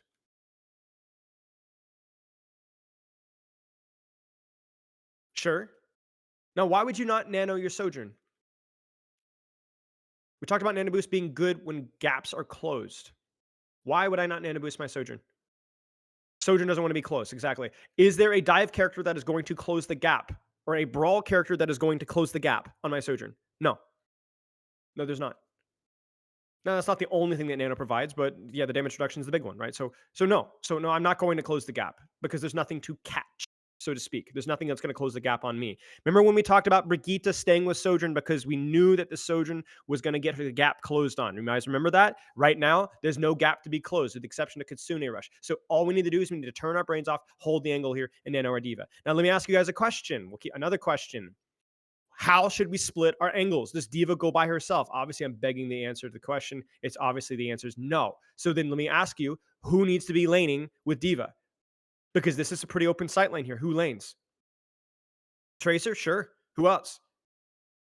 Wuyong, Ana. Now, I like the Wuyong answer because I like the mobility of the Wuyong. But I like the Ana answer because she can get the timing of the nano correctly because if she goes with the diva. So maybe she has to nano from main. I don't really care. The TLDRs, I don't really care. There's arguments for both. There's arguments for either one. It's a more convenient nano and a wider angle for nade, or a more convenient rotation and a safer angle for Ana to play. So 3, 2, 1, nano diva. Either support takes the lane with these two, and then the Sojourn and the other support just burn the Sigma shield and don't die to Kitsune Rush. You understand? So here's how that would be communicated. Guys, they have Kitsune Rush. Care about getting too close. Let's nano Diva. Somebody go with Diva. So we talk about our ult, their ult, and what angle we control. The 3-step program. Ult track, our fight plan, basic setup. And in terms of the factors, literally the only thing you have to call is the lane, the one lane. Now, does that mean that there's only one lane always? Like you don't send your tracer on a different lane? No, sometimes, but we don't need to worry about that. Let tracer decide it. Call your lane. Ult, track, fight, plan, lane. Ult, track, fight, plan, lane. Ult, track, fight, plan, lane. The biggest problem that a lot of teams of all ranks, even higher level teams, screw up with fight planning is that they don't do the basics. Like I'm telling you guys, I have worked with so many high level teams, and the teams that are really good at fight planning really don't do anything exceptional. The one exception to that rule are people that are really good at like mid-fight calls, like carrying ults mid-fight, but that's a much more difficult thing to do, and it's much less important than just simply doing your homework. It's like the secret to success. The secret to success is it's all these secrets, the life hacks. No, you just simply do the basics, and you don't ever forget to do the basics. So in this particular situation, I know we haven't talked a lot about communication here. All we have to do is track Kitsune Rush or Wuyang ult or whatever. Just don't get close to these jackasses, right? Make it hard at least. Figure out one of your ultimates, the easier one, and then call an angle, and that's it. That's really it. That's really it. And you notice here that we didn't even talk about Sojourn ult. You know why? Too hard. It's too hard. It's too difficult. Too hard. or Diva Bomb? Yeah, yeah, too hard. Wing, no, too many variables. You don't need to.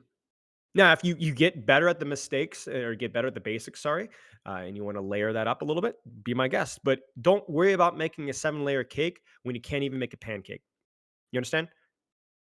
Because this is a lot of value. Just simply calling Nano Diva and supporting that Nano Diva on the angle while avoiding Katsuni Rush, that is so unbelievably good right there. That's so good. Don't worry about it. So the question here is that going to happen? Now, obviously, I'm being critical, and the answer is no. But the problem here is that we've been unable to get a support on an angle here or even try. We've never taken a risk. And so now we've got a solo Sigma with a pocketed tracer. Diva's trying to close the gap, but there are no support ults here. And so not only were we unable to catch them closing the gap, but we've been unable to do anything on the lane. Now, some of you guys are going to go, if my wing had gone here, could he have not just died on the angle? You ready for the answer? Yes. Doesn't matter. Doesn't matter. If you're not willing to take space in some way, shape, or form, you're not going to win the fight anyway. You're not going to win the fight anyway. I mean, we just saw it, right? You're just as risky because if you let yourself get shoved into a corner, the wing bubble is going to kill you even easier because the tracer's going to have the free lane. It's over. Nothing ever matters. Exactly. Nothing ever matters. You might as well try. You might as well try. Okay, let's take a look at Brawl. And I'm actually going to utilize Christopher's seminar because I like looking at Brawl, not just from like because it wasn't a Lucio mirror. So I'm going to use his so this won't be a replay code. We'll have to kind of skip around on the YouTube code here. Let me get my stream picking up here. Window capture. And we'll select this. And the reason why I'm doing that, as I said, is because I want to see it from a professional level perspective. And we're going to look at a little bit. It's going to be non-mirror mostly, but we'll talk about the mirror as a concept here. Let me share my window here. Okay. Okay. So Christopher talks a lot about like the different types of compositions. We're not going to talk about that as much. We're just going to go from my perspective, which is that with the exception of speed disengages, that basically every composition plays for space control. But the important difference is the different type of spaces being controlled. So let me ask you guys a question. Let me actually pull up my display capture here so that I can see chat at the same time without alt tabbing consistently. Give me just a second because I want to actually read what y'all are saying. Can't believe it. I actually care what you guys think. It's uncomfortable feeling having empathy and emotions. Let's try this here. You feel so seen? Yes. Okay. Can you guys tell me, using the terminology that we talked about today, Team Blue here, all right? What type of space? What's their effective range? What type of space are they controlling? Just do it by ingredients. Like let's really make this simple, okay? What do Kiriko Wuyang, what kind of lanes do they like to control? Open space, right? Sightlines, pokey. What about Freya? I mean, obviously, right? Ball, he's going to close the gap on you and Tracer as well, but they can go so far wide and so far isolated. This is the real difference between Brawl and Dive. If you want the technical terms, the difference between a Brawl character and a Dive character is not their effective range. It's how much sustain the Brawl character has, so their ability to hold space passively, whereas Dive can go off in their own very deep. So wide maps good for Dive, compressed maps good for Brawl, and yet Dive characters want to close the gap too. They just want to close the gap deep. That makes sense? So in this situation here, we're going to see Ball Tracer going way off in a lane together. Kiriko probably should open up an angle herself. Wing open up an angle. Frey open up an angle. Now, if you said the word slowly, Team Blue got to win slow, you should be ashamed of yourself because that is absolutely not the case. This is not about tempo and from a terms of how fast or slow. Tempo is, remember, just a question of timing. Because if you think about it this way, if we get a Ball Slam, Tracer Engage, Kiriko Headshot, Wing Orb, and a Freya Bolt, do you think Team Blue can win this fight fast? Of course. I mean, it's a stupid question, right? Of course they can win the fight. I mean, they'll burn through Suzu. It doesn't even matter. You will explode. So if they position themselves in their effective ranges and they press their buttons at the same time, they're going to explode. And what you're going to notice is that's going to apply to every composition in the world. If you position yourself correctly, you're going to explode. You're going to explode the enemy team. And I remember this was a thing back, man, it must have been 2019. I remember talking with another coach in NA, and he was talking about like tempo and about like, we got to play slow, we got to play fast. And all of a sudden I had this epiphany. I was like, no, we don't. was like, we could beat the crap. I think it was Volskaya. I was like, we were running like ball sig. I was like, we could just go fast the second they go full commit. If we have the cooldowns for it or the damage or the angles for it, we don't need to play slow. Like, what the frick are we talking about, guys? We have guns. Like, they're crossing in the open space, and you got to remember that in these situations. So the difference between these comps is not fast or slow. These guys play slow. This guys play fast. Oh, they have speed boost. No.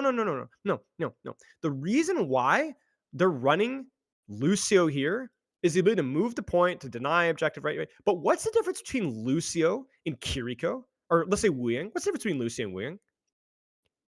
Yeah, speed boost, sure. But what's the difference between the two? Close and far, right? So let me ask you a question. What kind of space do you think Lucio wants to control or is better at controlling than Wu Yang? Close space. So if your team orange here, your team Peps, are we going to win the duel in this little, can you guys see my mouse? In this little cage here? Can we win that duel if we have our Lucio in there versus win? Yes, we can. We can win that duel. What about on point? Yeah, probably. I mean, if we can deny, probably. I don't know how we can sustain there if they have multiple long range sightlines, but yeah, point is if they take the fight to point, we will win that fight, right?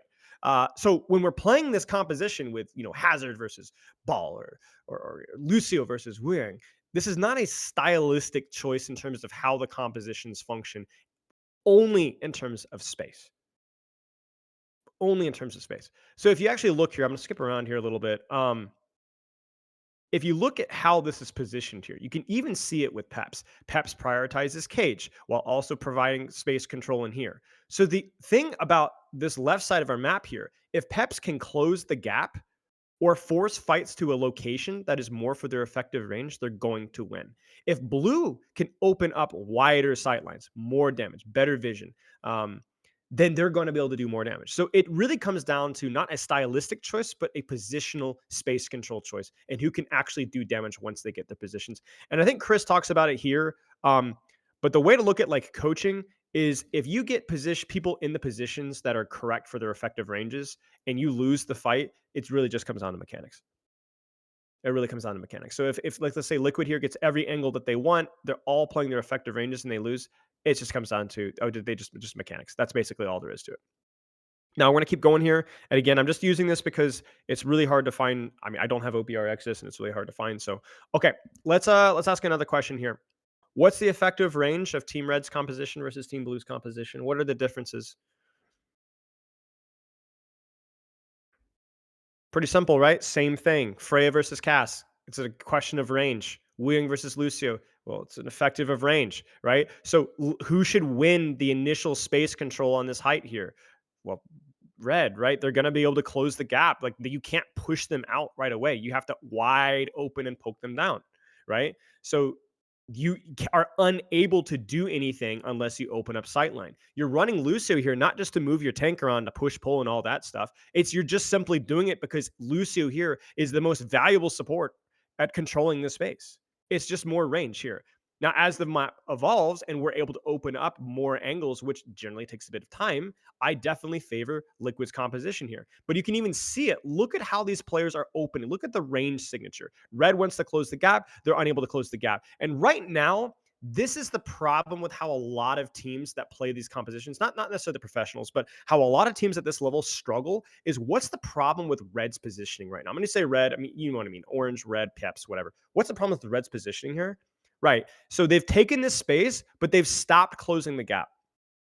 They've stopped closing the gap. Cassidy cannot beat Kiriko. He has to close the gap here. Freya, 1, 2, 3 lanes here, and yet Dip, Willie, Zora, FD Gods Aaron, not only do they not have consistent cover here, they've been unable to stop closing the gap. They've stopped lane control. So what should Red have done here? How would you close the gap here? You tell me. How would you close the gap? Kept walking, right? Kept walking. Who should keep walking here? Who should keep walking here? It's tricky, right? Do you have Willie's anchor point? Does Willie's walk forward? Does Zara with FD God close the gap with speed boost? See, that's why Lucy's so good. It's not just space control, but he can space control. He can close the gap quickly, right? Cass, sure.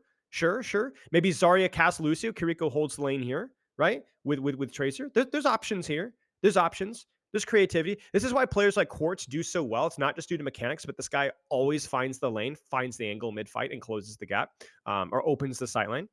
But a failure to close the gap means that Team Blue, the slow composition, quote unquote, wins the fight fast. Why? Because they had the optimal position and they had it quickly. Do you see that? Look at how fast they won that fight. Took them 3 seconds once they had the angles that they needed. 3 seconds, and people died. That's how it works. Now I'm going to talk a little bit about something here really quick here. So one of the things with when do when do you plus one your tracer on the lane? When do you put the we're not I talk about that in great deal to a lot of my other Lucio reviews. We're not going to get into that recently. We're not going to get into that too much. If you want more feedback on like how to play Lucio in these compositions, like I said, I just did a champion session recently. You can check that out. Subtle self plug there. But yeah, the more important thing here is when you're plugging and playing, whether your Lucio is on the angle or not. The only question that you need to ask is if you're looking to pull an engagement with your tank. And if the answer is yes, then you need to close the gap on the angle with your tank. Because if you think about the situation here, is this lane up on top of our screen closed for Lucio? Yes, that's great. Lucio's very effective here. Is the lane here in the bottom effective for Lucio? Yes, it's also very effective. This is also very congested here. So you can do either one. The question comes down to whether you need to speed disengage, because the reason why you run Lucio here isn't just because of the close range setup. It's because Lucio can cheat an engagement by disengaging a slow character. Tracer does not need speed. She loves the healing and she loves the damage in pocket and boop. She loves it. It's great. Lucio Tracer, I'll disagree with Chris here. I think Lucio Tracer are phenomenal together. They're phenomenal, but only when you don't need the speed for a slow kid, right? And in this particular situation, do you think Willies needs the speed? Are we trying to pull an engagement right now? Are we trying to pull or disengage an ultimate? The answer is no. No, obviously not. There's no ultimate right now, so the only thing that matters is the neutral. So in this particular situation right now, Lucio should be with Tracer. Here's a question. When should Lucio be with Sojourn or Freya? What is Lucio's effective range? So when will Lucio's effective range be effective with a hit scan? So how does that work? When will Lucio be in close range with a hit scan? Think about it. Think about it. Think about it. Think about it. Think about it. Think about it. Think about it. Right. If the gap is going to be closed on your hit scan, either through a Symmetra teleport, through a sound barrier, or through a dive tank, then you are going to be in your effective range when you're playing with hit scan. Do you understand? So when you're playing Lucio with hit scan, you are not thinking about, oh, I'm going to close the gap with my hit scan, because that doesn't usually make a lot of sense. Sometimes it does, usually doesn't. It's more about, is the enemy team, do they have the resources, the heroes that are going to close the gap on my hit scan, in which case I'm going to be effective. If you're parking your Lucio with your Sojourn on a wide open map versus a composition that will not close the gap, you are, and I'm going to say this kindly, an idiot. You need to be closing the gap with either your tank line or with your flanker, because you need to play your effective range. The only time you play your Lucio with your hit scan is when they are going to have the gap closed on them. Okay? So in this particular situation, FD God is well positioned. Zoro is well positioned. Open sightline, close sightline, open sightline. Peps looks great right now. Peps looks great. So who wins this fight, fast or slow? Well, we already know the answer to that. It doesn't matter. Right now, I think if you look at Liquid, they're probably pretty pleased with their positions as well. We've got a closed angle for Ram. That's good. Open sightline for Kiriko, open sightline for Freya, open sightline for Wing, and a closed sightline for Tracer. So this right here, if we freeze frame this right now, this is just mechanics. Who wins this fight is mechanics. Infected will maybe get booped down, in which case Dip can deepen, which can force RuPaul to lose his angle. Zoro has the high ground. Tree has the sightline. Who's going to hit their shots? Is Vega going to force bubbles out of Willies? Is Zero going to get a better angle to force the Zerion's cooldowns? This is just mechanics. So Lucio is super strong often because he could do so much, not only to enable closing the gaps, but to deny the enemy closing gaps, so his CCOs amping. Right, exactly. This is why Lucio is so important for symmetric compositions. It's not just about amping out and disengaging. It's because the enemy team, whether it's with beat engages, teleports, whatever else, diva boosters, they are so good at closing the gap on your hit scan and support. And so you constantly have something that you need to do. And so right now, if we play this out, this is just going to come down to mechanics, because I'm extremely pleased with how both teams have this set up. And I know this is where Chris, I think, talks about how Lucio Tracer doesn't work, but I'm going to kind of give my 2 cents here. And I think that this is exactly this is exactly why Lucio works here, because there's no other support, even Brigitte would be awkward here, that can close the gap and actively duel with their Tracer and provide value. You're not just playing Lucio for the speed. You're playing it because he's the best close range support in the game. In fact, that's actually the difference between Lucio and Brigitte. It's not just speed, but despite Lucio having a gun, he's better in close range because Brigitte can actually have impact in multiple different long ranges with her armor packs. Lucio can't. So where he is, he's OP. That's basically it. He's not OP fast, ironically. It usually takes a little bit of time for him to get value. But this is great. There's not a single other support that could actively help their Tracer clear this lane. Because if you think about it, if Dip doesn't have help here, he's going to be stymied by this Ramattra for the most part, or he's going to have to kind of go with his tank, right? Dip being here is very important. Dip being here with FD God is exactly what Peps needs to be able to control this lane. So this is fine. It's not going to happen fast. It's not burst value, but that just comes down to mechanics. So we're going to keep moving on here, and we're going to go on to, I think, do we get a third point here? No, we go to King's Row. Oh, this one's great. Okay, this one's great because this is a non-mirror, so we get to keep going here. All right. What is the difference between Team Blue and Team Red? Again, I'm just going to say red. You guys know what I mean. What's the difference? Let's just plug and play. DPS. What's the difference between Casme and Ash Venture? Kind of tricky, right? Kind of tricky, right? A little bit more range for my hit scan, so a little bit more open sightline. But then what about May Venture, right? I don't know. Like the Venture can go on deeper angles without getting punished, but May's got a lot more self-sustain. Basically, these are very similar DPS lines. You've got the more ranged Pokey guy, but he's a little bit worse than Ash. And you got the more brawly Pokey guy, but he's a little bit, or she's a little bit more Pokey than Venture. So you've got DPS that are going to be on shorter sightlines and longer sightlines, but they're pretty flexible on both of them, right? So it's weird. Yeah, it's weird. But see, this is the thing. This is why you don't have to memorize rollouts. You just say, I'm going to play Cassidy on an angle that feels good for Cassidy. And that's it. There's your macro. Congratulations. You solved the game. It's not complicated. It's not complicated. All right, let's keep going. What about the tank line? It's real simple, right? Real simple. Now you could say tempo tank. I might call you an Overwatch developer if that was the case. But what's the difference between Sigma and Ram? Really simple, right? Really simple. Just distance, range. Sigma can absolutely brawl with Ram, just not unless he's got a little bit of pokey poke early, right? So this is where like the terms like slow versus fast come down, where Sigma wants to spend time in his effective range before Ram can close the gap. But if Sigma plays fast versus Ram at range, he's also fine. He just can't get the gap closed. So gap close range, longer range. So how do you think Jasmine's going to position? All right, let's look at the back line here. This one's really simple. Get it? Okay. Bat versus Bap, obviously it's the same. It's Lucio versus Wuyang. So in terms of space control, who's going to be better, do you guys think, at controlling this little hotel? Who do you think is going to be better at controlling this open sightline of the map here?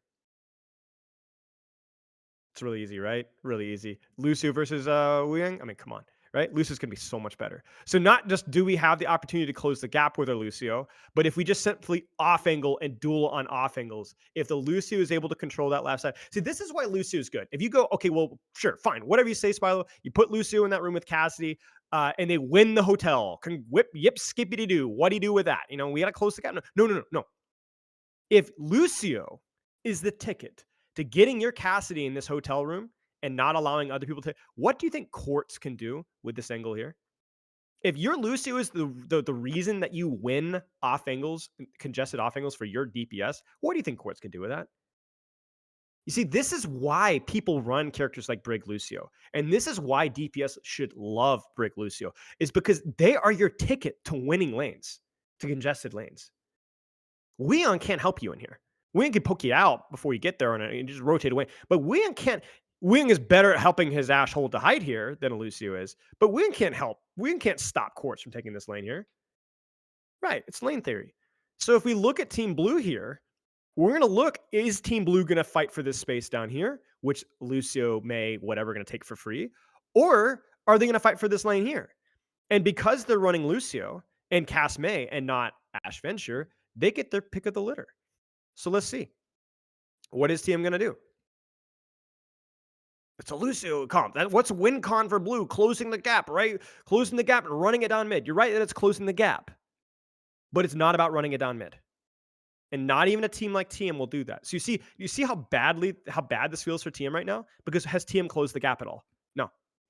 Nothing. It feels terrible. Shield's forced, Icebox forced. Feels terrible. Shift is forced from the BAP. Feels terrible. So TM is going, frick, man, how do we close the gap? How do we close the gap? How do we close the gap? How do we close the gap? Sucks. That's the worst. I hate Overwatch. It's just the worst. May takes the angle. May closes the gap. Solo flank, by the way. Solo flank. Astro speeds. Right room. Closes the gap. Now, let me ask you guys a question. What support could do this right here? I don't know if you guys can see Astro getting up there being a hamster. Not a single support could have done that. Closed that gap that quickly and held this space. Not a single support can do that. Ram on main. BAP on angle. Ass on open sightline. Lucio main closed sightline. Or closer sightline, we'll say that. And by the way, how would you describe, now that we have this setup here with Lucio May, cast BAP, Ram on main, if we were to say not tempo, but speed, urgency, what's the urgency that's being utilized here by Twisted Minds? Is there urgency? Do you guys smell urgency here? Is there any urgency here? I mean, obviously, right? No, there's no urgency. No urgency at all. The urgency was getting to these positions. And then now that they're here, we're smoking a cigar and chilling. Why? Because we have, are you ready for my final term for the day, Shirley? Passive advantage. When you have the positions like Team Liquid did on that first Ilios Ruins fight, whether it's fast or slow, it doesn't matter. You have the advantage. You do not need to do anything when you have superior position. Let me ask you guys a question. What is Skewed's angle looking like right now? What's Zest's angle looking like right now? What does Vigilante's angle look like? Just terrible, right? Proud's got an angle. Jasmine's got a bit of an angle. Doesn't feel good though, right? They've been shoved into the locker. They do not have the angles that are effective for their effective characters. They have terrible. So if you turned off your monitors and held primary fire, you win this game. Oh, by the way, let's see if you guys remember. Why is TVNT good on point? Why is Ramattra good on point? What's Ramatra's effective range? What do you have to do to stop them capping? Get into his effective range. You got it? So if we play this fight slow, the only thing that can matter here for, I don't even know, is this T1? I don't remember. The only thing that can go is a mechanical clutch from T1. The only thing. But the opportunities for that are rapidly closing. And you look at Jasmine. Jasmine suffering. Point is capping. Quartz is angling in the left side. Quartz goes back to main. Quartz will angle on the left side. And eventually, they're just going to whittle them down. I mean, it's only a matter of time, right? It was only a matter of time. Whether it was fast or whether it was slow, the results are the same. Now, we won't talk as much about the compositional swaps there. The Zarya is more so that you can kind of catch and engage from the Ramattra and continually apply pressure. Chris talks a little bit about this because I'm using Chris's VOD as an example because I think he talks about a couple points that really elaborate on mine, which one of the things that Chris says here that's actually really important is this theory of that, like, it's often better times to give up objective space and fight on a location that's better for your composition than it is to take multiple fights. And I think that's actually a really important point here, where he's basically saying that this section of the map, you do not have good angles for your Ashe, BAP, Wing, whatever. It's too congested. So you should just give them objective control and fight on an area that actually makes sense for your composition. And I actually think that's a really, really, really good point, and it's something worth considering. Especially when you don't have speed boost to come back from spawn faster. So yeah, we're going to skip ahead here, and we're going to go to the back half here. And I want you guys to look, we're going to wait for an overhead here. And we're going to wait for an overhead. Come on, give me an overhead. Okay, what do you guys think of T1's lane control right here? I don't know if you guys can see it here. Let's get it. Do we get an overhead? Come on, Chris, give me the overhead. We don't get an overhead. Okay. We've got, who do we have here on the angle here? We have Zest here, Venture. We have wide angle with Wing, Kiriko, and Ashe. Venture on the lane. What do you guys think? Yeah, a little bit of lane control, right? But we've got up top and we've got main. Now, let me ask you guys a question. Do TM take a thing about angles here? The team with Lucio versus a team without Lucio versus a Zarya. Do they think about angles here? Of course, right? Of course. Look, they're aware. They're aware if they speed boost and try to close the gap here, they're going to get murdered from multiple different lanes. So what do? They gap close on a lane, on an angle.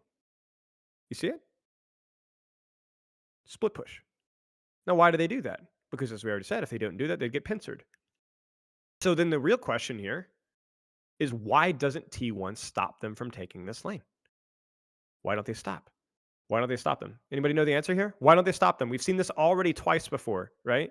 Why don't they stop them from taking this lane if it's so important? You ready for the answer? Because Quartz is scary, sure. It's Lucio. It's May. They can't. This is too congested space. You cannot stop a Lucio comp from taking this. They're going to take it away from you. They're going to take it away from you. There's no way you can stop them.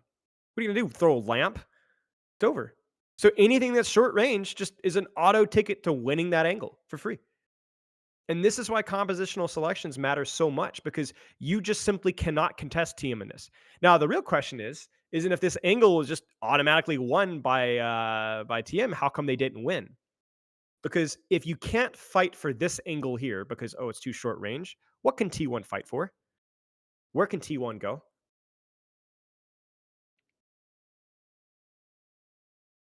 You play the other angle. You wrap around behind. And that's exactly what happens here. Now, for those of you guys that are noticing here, you may notice that T1's backline's kind of stacked here, and it's mostly the solo DPS taking the lane here. I'm going to be honest with you guys. This is a mistake. This is a massive mistake. This is where Skew needs to have the confidence in his team to be able to use his shift to rotate out wide and open his lane with his venture. This is a mistake from T1, absolutely. And as you can see, it's really easy for TVNT to kind of avoid that. But eventually they do open their lane accordingly. And the reason why you do that is so that you don't get your gap closed and run down on. Good disengage there from the Lusu's speed boost. And again, you see the gap closing. They're trying to close the gap on the right side here. They're trying to mark. And so they then it's like, okay, well, they're opening the lane on the right side, so we need to mark the lane. And we won't go too much more into that. But yeah, even when you're playing these double poke comps or these brawl comps, it's all about closing gap, closing gap. Now, Chris talks a great deal about the triple split. We're not going to talk about that as much today, but I do want to highlight that the most blase brawl objective forcing. Remember, okay, here's a question. Why is TVNT on cart? Why is TVNT in cart? Short range, right? Somebody's got to stop him. Somebody's got to stop him, right? Okay, so then what lanes can this composition comfortably control? Look before. Let's just pretend like look at Yubi's corpse. Okay, that's a great sentence. What lanes can TM control with their composition? What areas of the map are they good at? Right. Point. Absolutely objective. What else? What other space here has more cover, has more sightlines that are more effective for their hide the bridge, right? You wonder why Yubi was there? Right? Something to consider.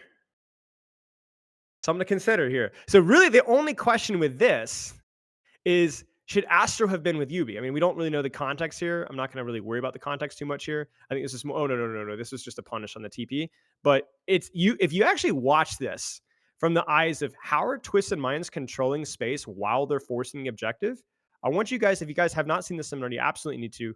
Chris does a phenomenal job. But look at it from a perspective of how Twisted Minds controls space, even with these TP comps. And you'll notice a very interesting thing where TVNT is often isolated on his own lane on cart, and you'll see Quartz move around the map and open up different sightlines that are effective for him. And you'll watch T1 struggle.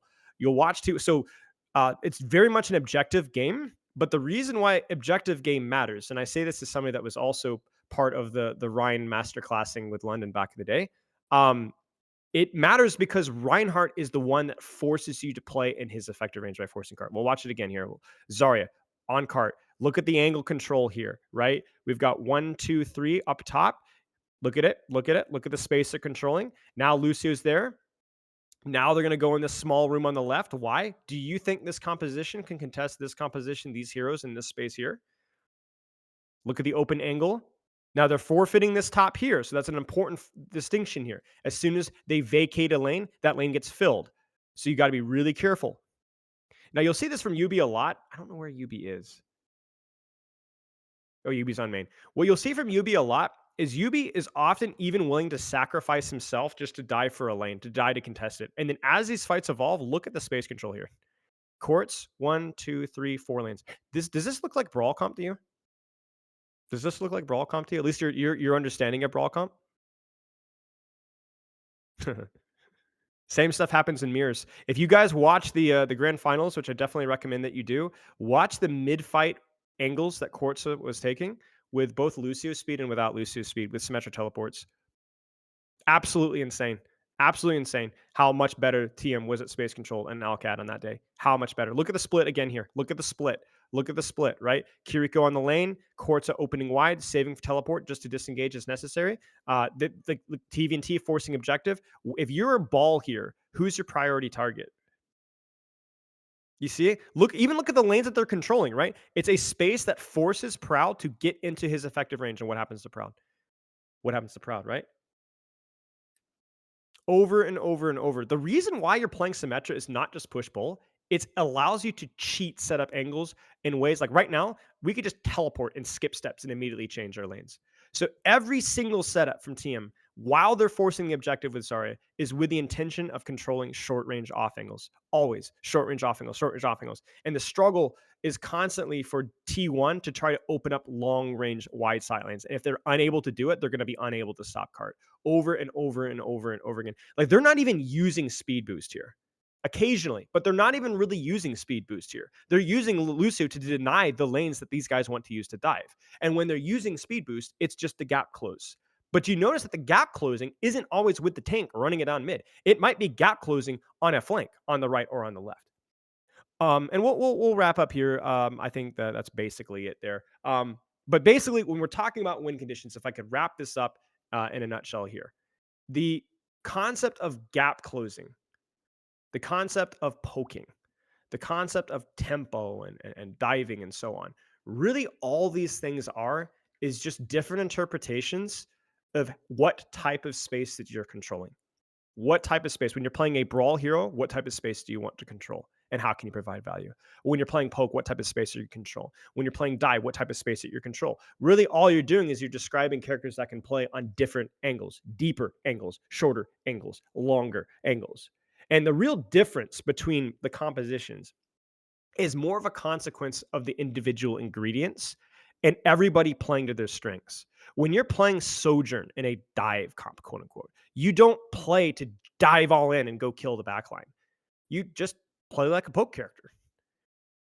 And you provide value by trading with the enemy tank's HP. When you're playing Ram with a dive comp, I mean, you saw it from Infected there, right? On that Elios Ruins. Do you think that's called a brawl comp, or is that called a dive comp? Is that called it doesn't matter. All Infected doing is doing Ramatra things, which is holding a short range off angle and living. What a well-designed character. That's what Ram that's what Ram does. So you're not bending your character's strengths or weaknesses to fit the composition. You're just simply using your strengths and weaknesses when and where you can. And that's basically the entirety of it. So you don't change, you don't warp. There are not win cons to brawl, dive, or poke. There's just different space to control. And the exception to that rule is the Lucio, Symmetra, Teleport, Disengage, Speed Boost, which is mostly used to simply disengage. But the reason why Lucio is so valued as not just a gap closer, but as a layering of fights is because his ability to gap close and his ability to control short range space is unmatched in Overwatch. Unmatched. There's not a single character that can do that and consistently do that. I mean, think about like that Brigitte on Gibraltar, right? Obviously, you're not going to run Lucio there, right? But how awkward it was to have the gap closed on you, even for a character like Brig. So when you want to understand the win conditions of the composition that you're playing, whether it's poke, dive, brawl, or hybrid, is to toss those monikers out completely outside of an individual character basis and to simply put your characters on ranges where they're effective and then to match the tempo, match the timing of your character. That's essentially it. Okay. That is my rant. We can talk a lot more in detail as you guys would like, but I'm available for questions. I know we went a little bit over on the seminar. There was just a lot to cover. So I'm down to do as many questions as you like. I don't think there needs to be a timer, so we can do whatever you guys like. All right. Well, thanks a lot. That was excellent. Let me Sure. let me go in order. I'll have some people come up.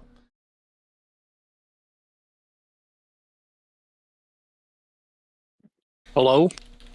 Yo. Hi. First of all, thank you for taking the time to be here. Of course. Really appreciate it. Secondly, I really appreciate you glazing the blue team on Gibraltar. It's one of the team. That's the team I coach. Really appreciate it. Of course. Good job. I can't take all the credit. My assistant coach is goaded.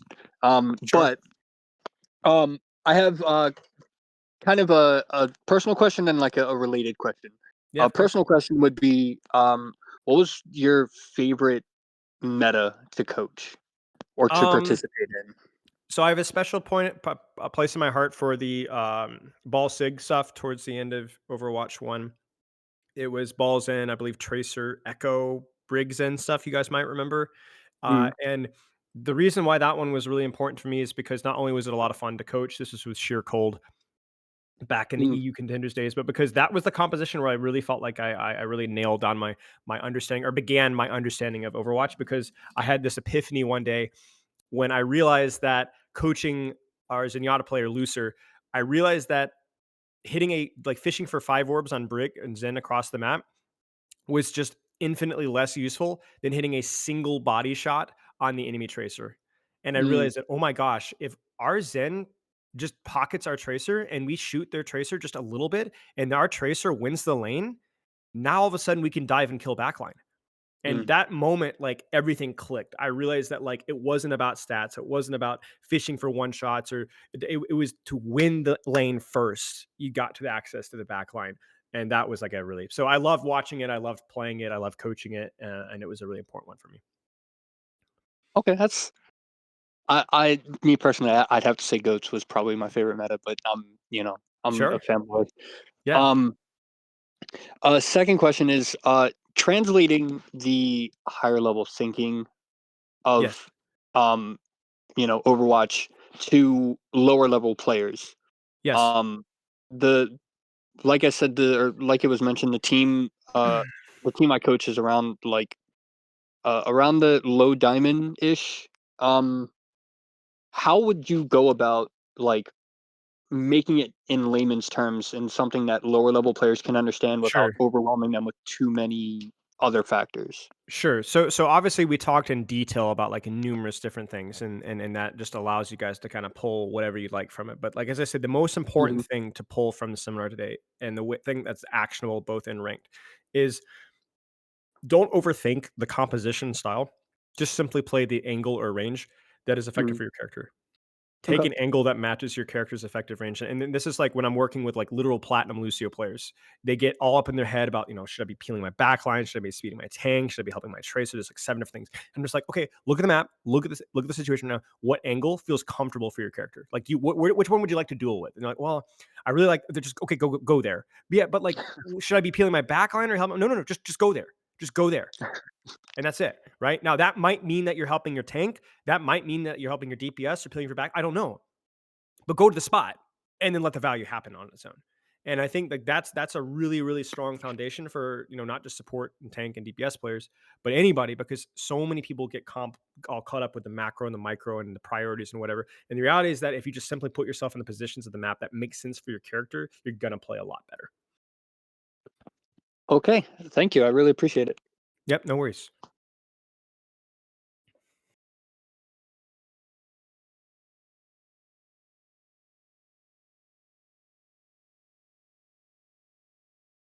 Invited someone up. Waiting a few more seconds to see if they join. No worries.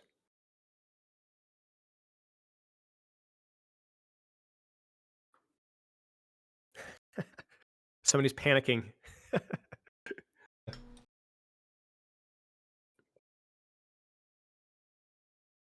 Hello, hello. Hello?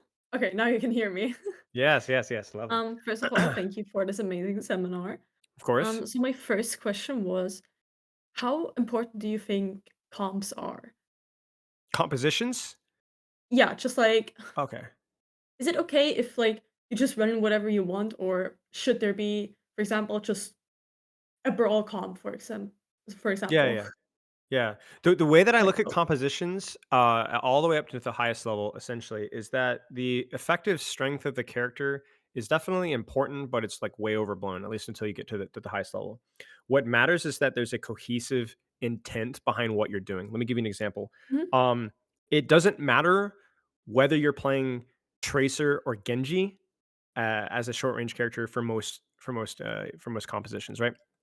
What matters is that you're purposefully trying to get better at the Tracer Genji composition. So, for example, if we were looking at that Jib and my Tracer player is swapping random characters and just screwing around, that's really bad. But if you're actively saying, I'm going to make Genji work, we're going to practice Genji for a bunch of scrims, we're going to see if it works, that's really, really important. So, I don't think it matters what you're playing necessarily for compositions, but you also don't want to be screwing around and just doing random stuff. It's like the equivalent of like the people say, oh, I'm limit testing and they're just ending.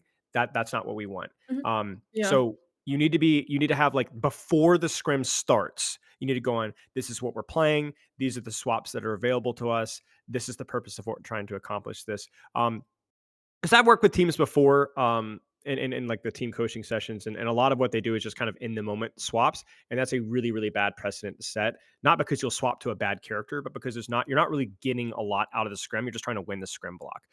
But if we go in there with the intent of finding out that like, hey, is Juno just overtuned? Like, can we make Juno work? Like that's a good question. We should go try that out. Like, do we like Juno comps? Okay, like, Yeah. is Winston dead? Is Ramatra back? Is the Junker Queen nerf relevant? Is Sigma still OP? Like, these are things that you guys have to answer with intent. And it doesn't really matter what you play, but it does matter that you actually give the effort behind the practice.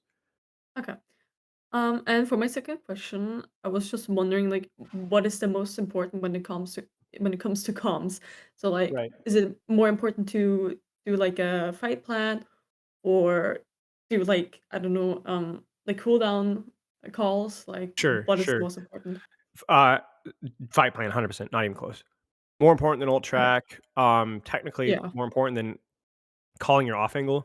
I would probably say in terms of priority, it's like calling your fight plan, as in just like a single ultimate or just your neutral engagement plan. Calling your angle, like calling like what your split Mhm. or lane's going to be like, and then third most important would be like anticipating what they're going to do. So alt track is the obvious answer, but like as I said, it doesn't need to be a thorough alt track, just a general concept of like they have Bob, care Bob, or Kitsune Rush, or just whatever. And then the fourth most important will be like cooldown tracking, right? And then the fifth most important, and this is going to blow up a lot of people's minds, is target priority. Target priority Okay. just does not Yeah. matter very much. Mid fight, Okay. late Yeah. fight, 100%, but it's the by far the least important thing. Okay. I heard a lot of target priority is one of the most important things. So Mhm, yeah. mhm. Yeah, it's not. Um. The Vol fight's 100%, but start of mid Yeah. fight, no. And for my last question, um, so a lot of teams when they're new, obviously are like bad at calming or like Mhm. just are scared. Do Yeah. you have any tips for that? Um, so a lot of fear when it comes to communication is more of like the social ramifications of looking like an idiot, and people Mhm. don't like looking stupid. People would rather do nothing and lose the fight than do something and lose the fight and look dumb, right? Yeah. So you need to understand that bias, it's not even necessarily social anxiety. Like it's just normal for even confident people. Like nobody wants to look dumb. So what I would do is first off is like you kind of have to address the elephant in the room and be like, hey, I know, I know we feel a little uncomfortable. We're scared of being wrong, Yeah. but we need people to kind of step up and speak up and not be afraid of being Mhm. wrong. Set the example yourself by communicating your ultimates and actually making those plans and looking like a jackass sometimes, but being okay with it. And then crucially, when people follow your example and try to communicate a little bit, do not punish them for being wrong socially, Yeah, right? To definitely. be like, don't worry about it. Like yeah, that was great that you called that. Don't even be like, but next time why don't we do no, just be like, yeah, that was great. Let's try that again. Just let them, because the reality is that if they're under any sort of pressure to call and they're already scared about it, they're probably not going to make a very good fight plan. Um, Yeah, probably. it's because they're not really thinking very clearly. So it's going to be a bad fight plan. Just go ahead and embrace that, but allow them to make a bad fight plan and then make another bad fight plan and then make another bad fight plan. And then all of a sudden they're going to feel a little bit less stressed about it and they're probably going to think a little bit more clearly. But nobody puts their best foot forward. So set a good example, don't punish them. And just you just got to really encourage the people to speak up. So Yeah, okay. Great. Thank you. mhm.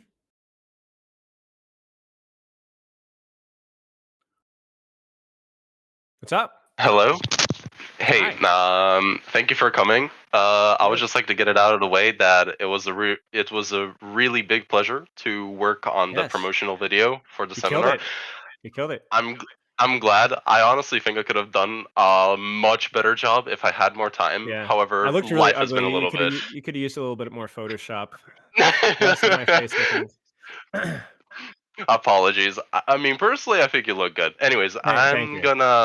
I'm gonna ask the questions that I want to Sure. ask. Sure. The first question is regarding what you were talking about with effective range, with heroes, Yes. and I really paid a lot of attention at King's Row first point when you're Mhm. talking about Ramatra going on point because Yes. he is in that effective range, Yes. and I am aware that and it's common knowledge for all people that heroes have various effective ranges, but it crossed in my mind that isn't it that every hero can be relatively effective at close range with a few Mhm. exceptions. Off the top of my head, I have Wu Yang because Mhm. water need to go boom, Yeah, but exactly. like other heroes that are not like Wu Yang, for example, let's say Genji. Sure, his range is, for example, Mhm. not that good from a poke angle. So, or for example, let me think. For example, Widowmaker. Yeah, obviously you don't want Widowmaker on the Right. point, but if he is on crack, he can land some Right. really good True. shots and True. True. also move around effectively. And I Mhm. was wondering if maybe we can look back at that clip and maybe review how different heroes in that current situation would work there if it ever came to some compromise where the tank just could not be on the point and how we can Yeah, maybe sure. work around that. Yeah. Like, give me just a second, and we'll pull it up real fast. So that's a great example, and by the way, that's a really good thinking exercise for understanding macro. Is Thank you. to pretend that you were running a completely different composition in that situation or a completely different hero, and asking where would that hero position themselves, right? So if I were running, what we'll do is we'll go through that situation and we will just randomly pick characters and be like, what would they do? What would this character do? What would that character do? Can you guys see my stream again here? We can, yes. Okay, let me make sure I've got the window capture here. It's the wrong window. Why is this picking this up? Give me just a second here. Okay, yeah, we're good. So if we go to King's Row here, first point is what you're asking for. Does it really matter? Yeah. Yeah. First point is where that thought came into my mind, but any example you see fit Sure. is fine by me. So let's just pull. So Yubi's got the Mei poke, and Mei's very flexible. Mei's great at controlling multiple different types of angles because of her effective range is very malleable. So let's just Yubi sucks. We're gonna replace it with the goat of Overwatch, Necros, and Necros is on Genji here, Real. and Necros is gonna control what lane here.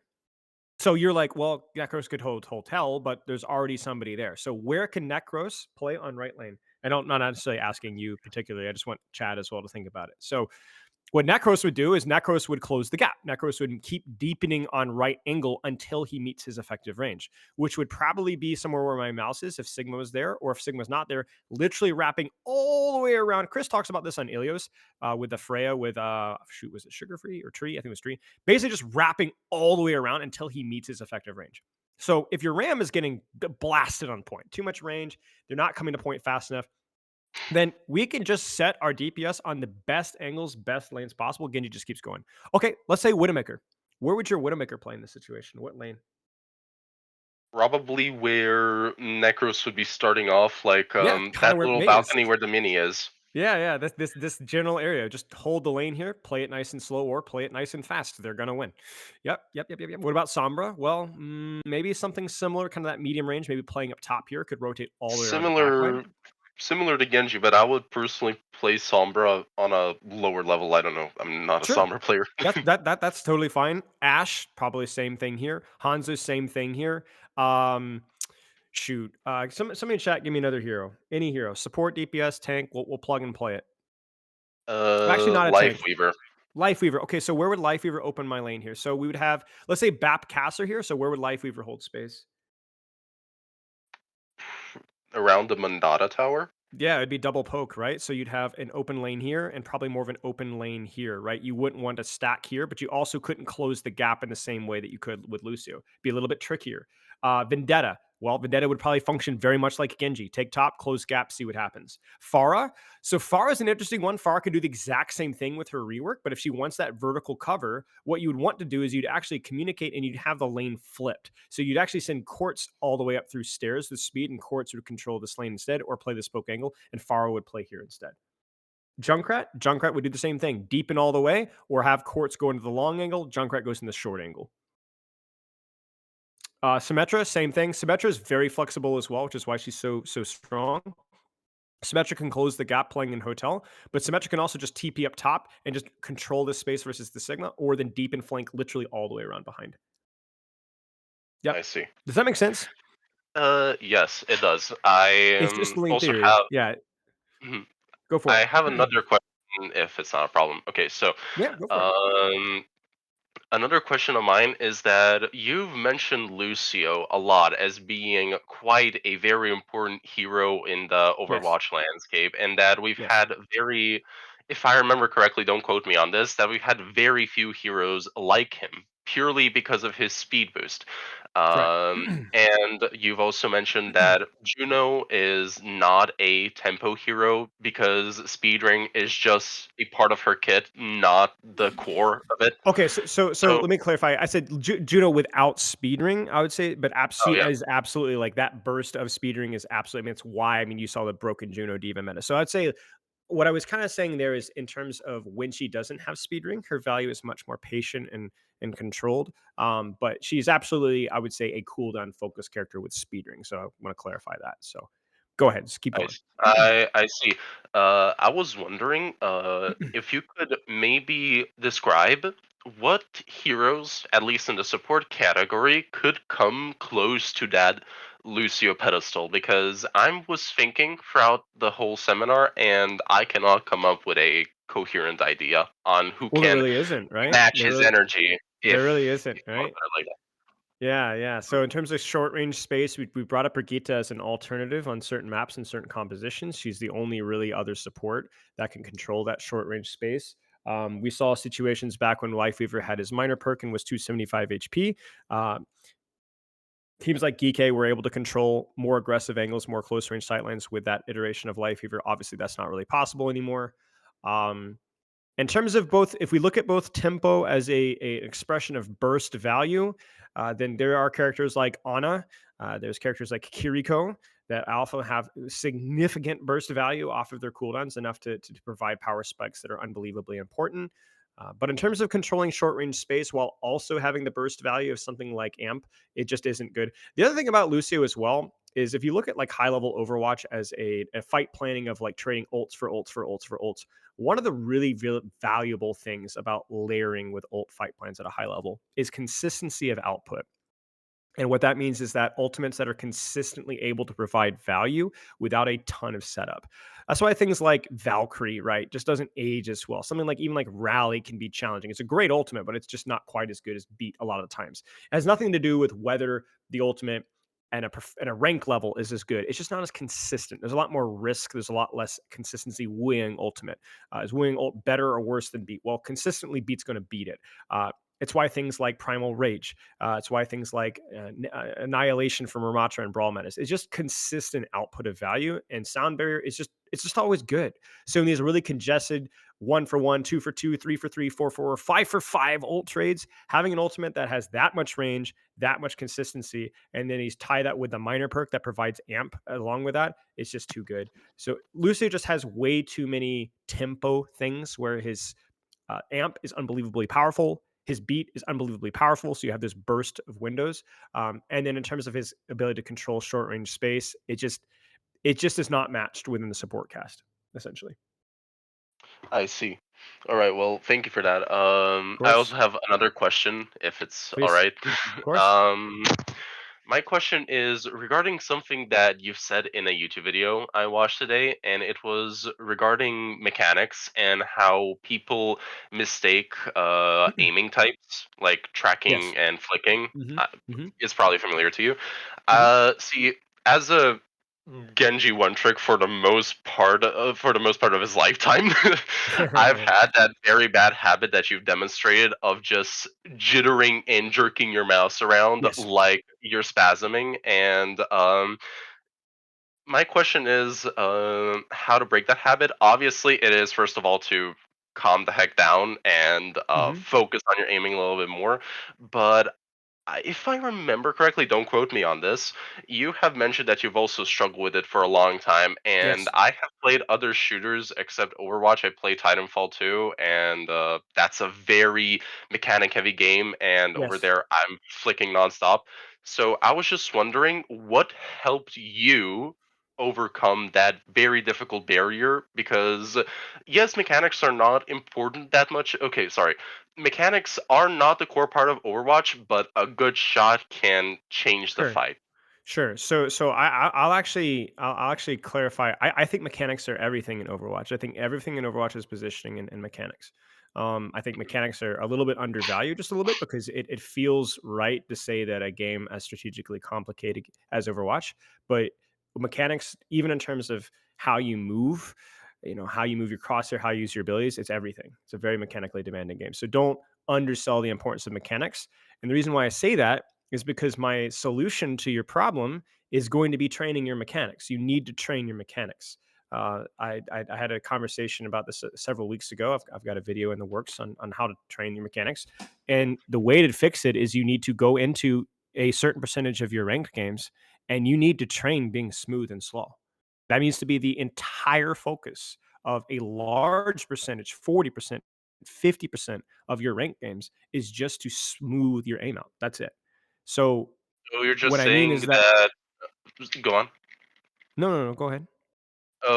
What you're saying is basically that if I want to just fix my mechanics, I should not focus on game sense things that much for the most Correct. part, but Correct.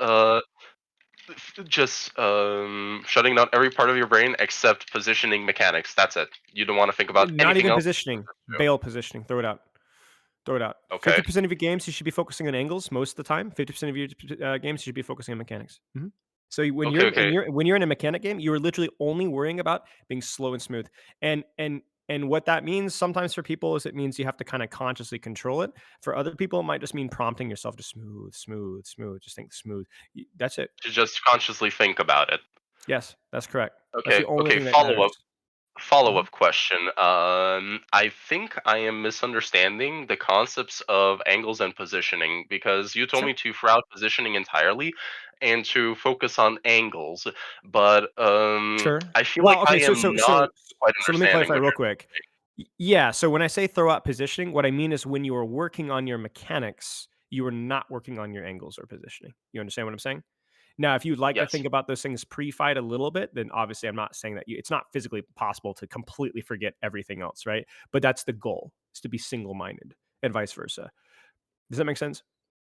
Yes, it does. I just wanted to ask you for a little bit more clarification because I Sure. don't think I understand the difference between angles and positionings. Because if you want to take an angle, you need Mhm. to take the position of the corresponding angle. Sure, of No? course. Or am So so I missing so something? so the reason why I clarify the difference between angles and positioning is the same reason why I was trying to myth bust anyway. Uh, like win cons and effective ranges. When people say they need to work on their positioning, I always ask them, "What do you mean?" And usually people kind of, well, I'm too passive, or well, I'm bad with cover, or I get too close, or I don't take enough angles. And then I say, okay, so now you know what you need to work on. So when you say you need to work on your positioning, that is not good feedback. That's like saying your mechanics suck, work on your mechanics. Well, what do you mean? When you said you suck mechanically, you said I'm too jittery and I'm too shaky and I'm too flicky. That's correct. Go practice that. Don't practice your mechanics. Go practice that. Don't practice your positioning. So, Practice your cover so usage. go. Uh huh. You see what I'm saying? Okay. So you need to So break you're down your giving. positioning. I see. Okay, but maybe I already gave the answer to this question, or I'm just absolutely stupid. No, it's okay. Um, when in like a theoretical concept, Mhm. what what is the difference between taking an angle and taking up position in There's no most diff- fights? there's no difference. There's no Ah, difference. An angle, the difference between an angle and just a position is that you are split from a portion of your team. You might be with your tank or with the DPS, but you're not stocked as 5. That's it. So when I'm asking you to take an angle, I'm just asking you to take a position that makes sense for your character. That's it. So when you're asking yourself, you need to work on your positioning. The only thing I'm asking you to do is to be what angle should you be on. Um, so when you're working on your positioning, you need to be more clear with what you're working on. If you have a tendency to not take off angles, you need to work on your off angles. If you have a tendency to get too close, then you need to work on maintaining your range. If you have a tendency to break cover usage, then you need to work on your cover usage. The reason why I don't like saying positioning is because it's a blanket term that doesn't deal with the individual player's problem. So if you are very bad at taking off angles and you tend to clump with your team, then you need to not work on your positioning. You need to work on your off angles. It's not that positioning isn't accurate. It is a weakness of yours, but it's not specific enough to help guide your practice. You need to guide your practice specifically. Does that make sense? Like if I watch, let's say you didn't know that you had a flicking habit. Okay. Let's just say that. Let's say that you didn't know what was wrong with your Genji aim. My Genji aim is bad. You paid me $1,000 to get a VOD review. I VOD review you and I say, your mechanics suck. You need to practice your mechanics.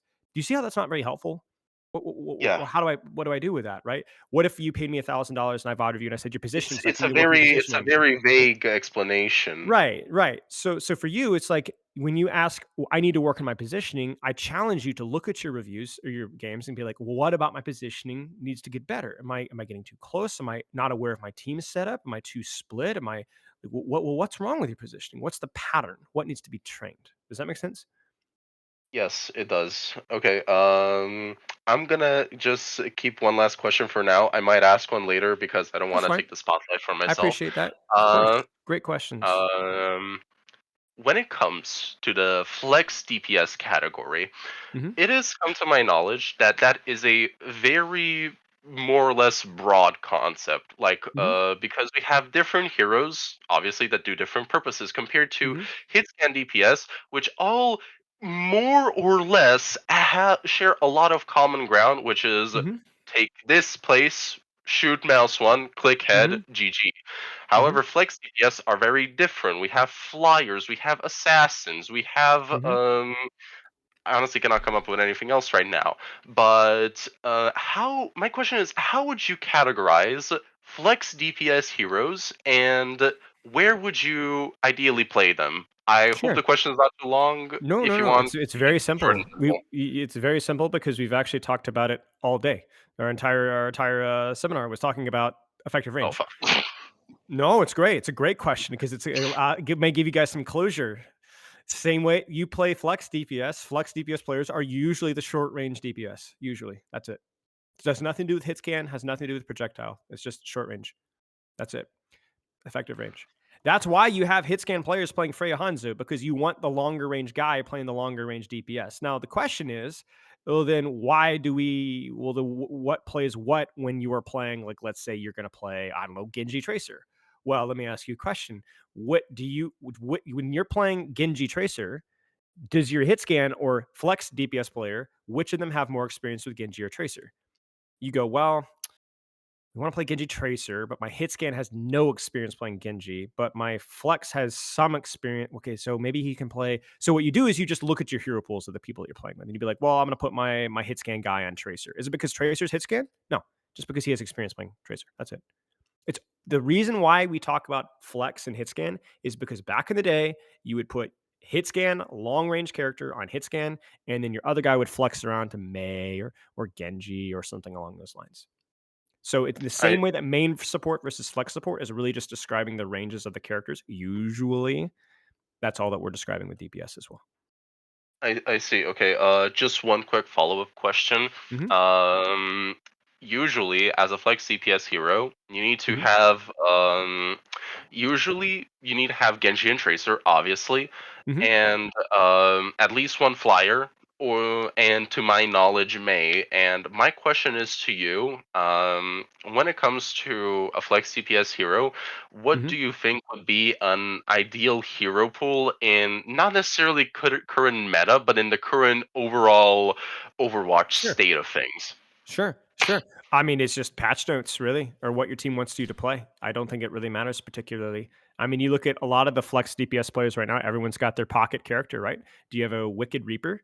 Do you have a Venture? I don't know. It's up to you. Sombra? Totally up to you. In the All current right, meta thank right you. now, I think Symmetra is probably the most relevant flex DPS. She's the shorter, brawlier DPS that controls those angles like a Lucia Brigitte, while her hits can controls the longer. But that's subject to change at any point in time. And you got to remember that like it following the meta is the only thing that should decide things when you don't really know what to do. When you have no personal preference, follow the meta. When you do have personal preference, trust your gut. All right, thank you. Of And course, I'm mate. once again, I'm glad I could work on the promo. Yeah, It you means did a a great lot. job. It was beautiful. It's really well done. I'm glad. Thank you again. Cheers. All Hello. right, hello. I'm Jess. I'm public relations for the Elemental org. Just don't ask anybody else. I promise it's true. So, I have a couple questions. First of all, Sure. wonderful to meet you. I was a fan of London for a long time, even Nice to during meet you as well. the not so nice season. But Yeah. you know, hey, I stuck it out, and I Yeah, told yeah, them, yeah. I knew how to hit those on land. Okay, I knew. Yeah. Me too. I mean, All right. joining halfway through the season, I was like, Hottie kept his chin up, man. I'll tell you what, he definitely kept his chin up. So shout I out to love Hottie. Hottie. Also, I have a very colorful vocabulary that I'm going to try and keep less colorful. That's all right. Because they told me not to. So I might be a little slow and use too many That's words fine. to ask my questions. All right. First thing I want to ask, because I coach teams, right? And I've been trying to put people on the Brig Kiri, and they're hating it. Is it bad? I think it's solid with Dive in the current moment, just because Brig can help Diva so much with brawling. Sure. How is it? So Brigitte, Kiriko, again, you just have to compare the differences between the obvious alternative, which is Kiriko Lucio. And the difference is that Lucio is just going to be a little bit more powerful in those shorter range spaces. It's going to allow a little bit more movement with your core. So in situations when you are having your Lucio stacked with tank to pull or push with an ultimate rather than controlling an angle, you're still controlling an angle, just not with a Lucio. The Lucio is going to be just a lot better. So what I would look at with the Brigitte versus Kiriko is you ask yourself two questions. One, does the map reward wider angles? Does the map reward more open sightlines? Now that might seem counterintuitive, but remember we're comparing Brigitte to Lucio, right? In that situation, Brigitte is definitely going to perform better.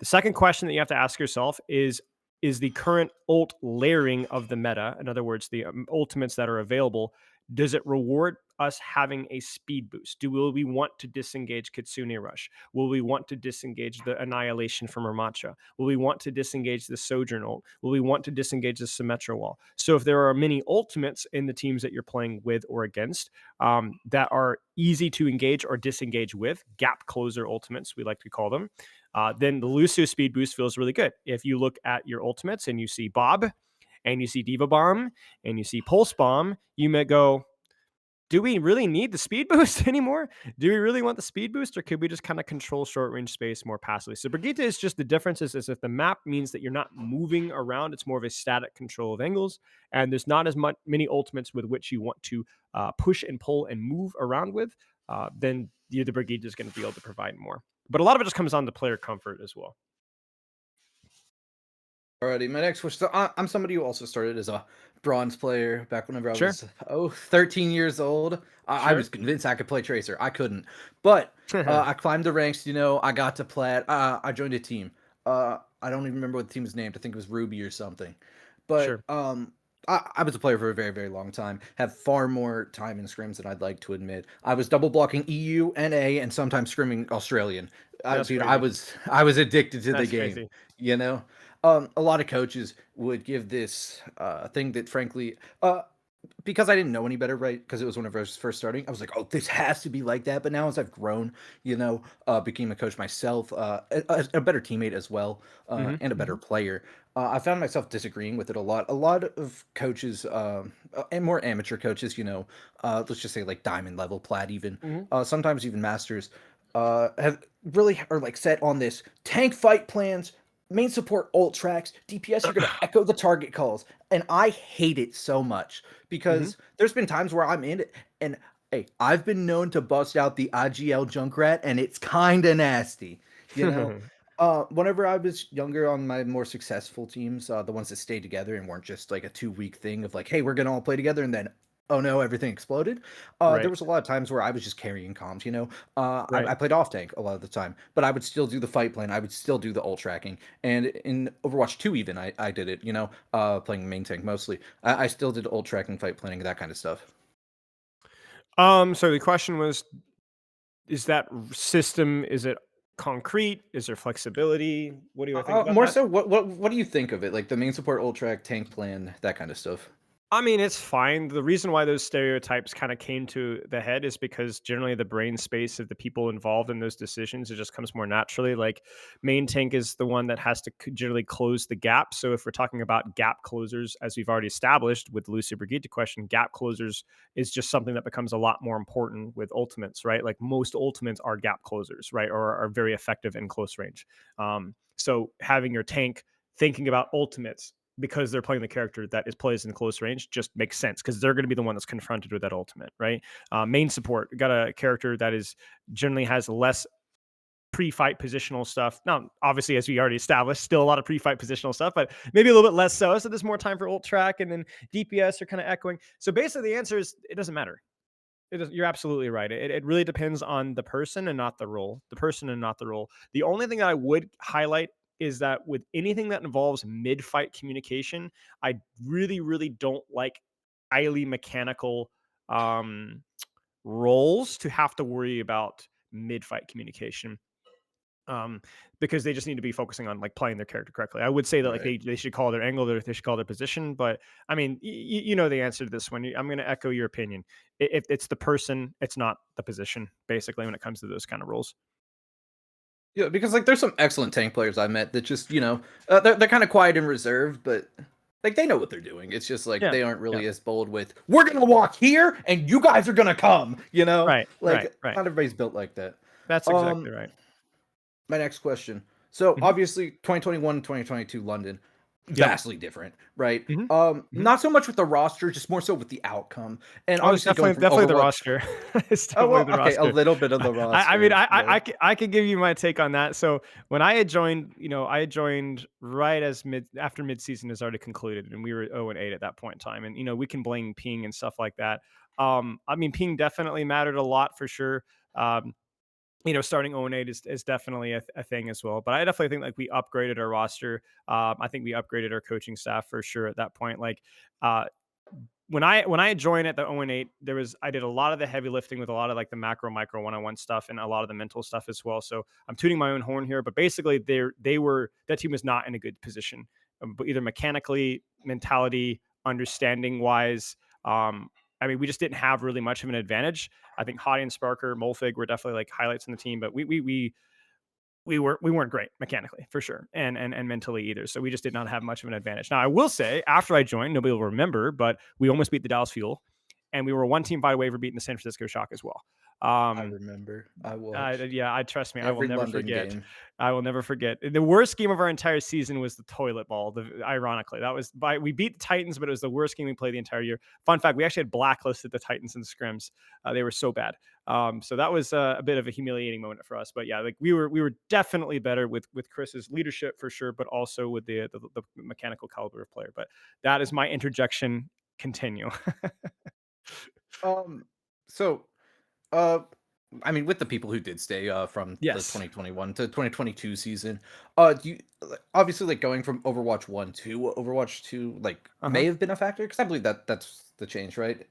I hope I'm not dumb. I think that was Yeah, Overwatch that 2 was was the in the change. second You're one. correct. Yeah. Yeah, Okay. that was the alpha. Um, do you think that like that was a massive like change, or do you think it was more so the players that they were surrounded with, like being upgrades, Yeah. as well So as just maybe different mentality? yeah, great question. I mean, we had a lot more time to kind of develop our own style and our own macro way of understanding things with like finding the balance between Chris's objective focus and me rapping about angles all the time and Commander X doing a lot of map solving breakdowns. So we had a lot more time to like let the coaches cook, which was exactly what we needed.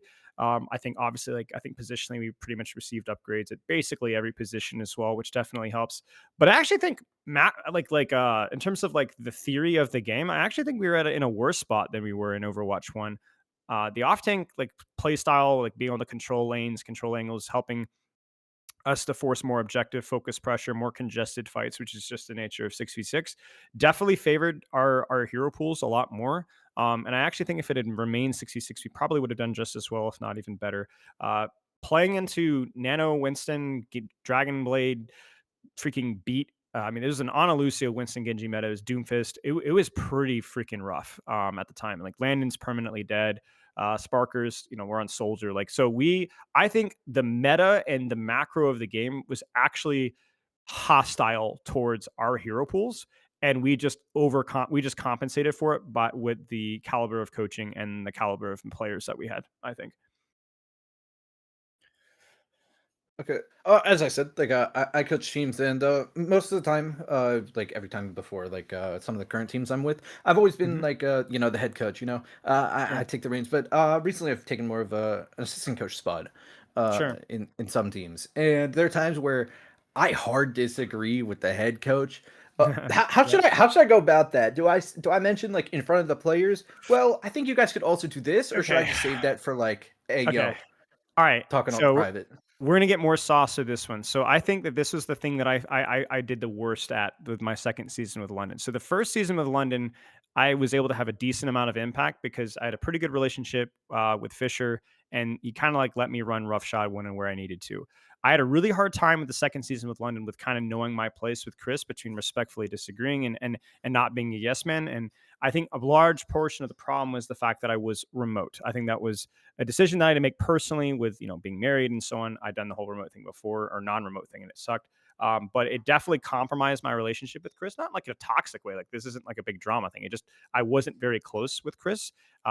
And that's my responsibility. And so that meant that a lot of my ability to kind of disagree and communicate, to provide feedback respectfully, and for him to disagree with me just was compromised because the relationship wasn't strong. So the reason why I give you that in full lead up is because the best coaching staff that I was ever a part of was with Sheer Cold. And I had recruited EasyBot, Jew, I think his name is now, and Thor. And I actively went for coaches that disagreed with me constantly. But it worked because I had very strong relationships with those coaches, so that we would get into like intense arguments over macro and rotations and so on. But there was never any feeling of like a lack of trust. And so for your situation, your number one priority is to build your relationship with the head coach. Build a relation, strengthen that relationship with the head coach so that you can be critical respectfully, of course. Because I think that if you are unable to disagree or be critical with the head coach's decision, you are failing as an assistant coach. And if you're unable to do that because you don't have that strength of relationship to be able to kind of have those discussions comfortably, then that is your responsibility. And that's definitely my biggest regret from the second season with London. And I would encourage others to just be very, very much aware of that. It's a people skill thing, if that makes sense. Alrighty, yeah. Me and him have a decent relationship. Hey, even whenever I didn't know him, I would tell him if I disagreed with him. Sure. Just It 'cause, also I mean, depends on the it's coach the too. person I am. It depends on the coach. Like, He's you really might be, receptive to it. well, So, so then that's great. That's a really good strong starting point then. my final question. Sure. So, I have a strong desire to possibly go pro with coaching. Maybe not like OWCS, but maybe like tier 3, Yeah. tier 2, maybe even collegiate. How should I get my name out there? Is it like by taking as many opportunities as I can get? Just build a good rapport, or should I like go the content route, or do I just like let stuff happen and see where it goes? It just play into your strengths. So I kind of went the content direction early, but the content really didn't help me that much. I kind of joined late. I didn't have any connections.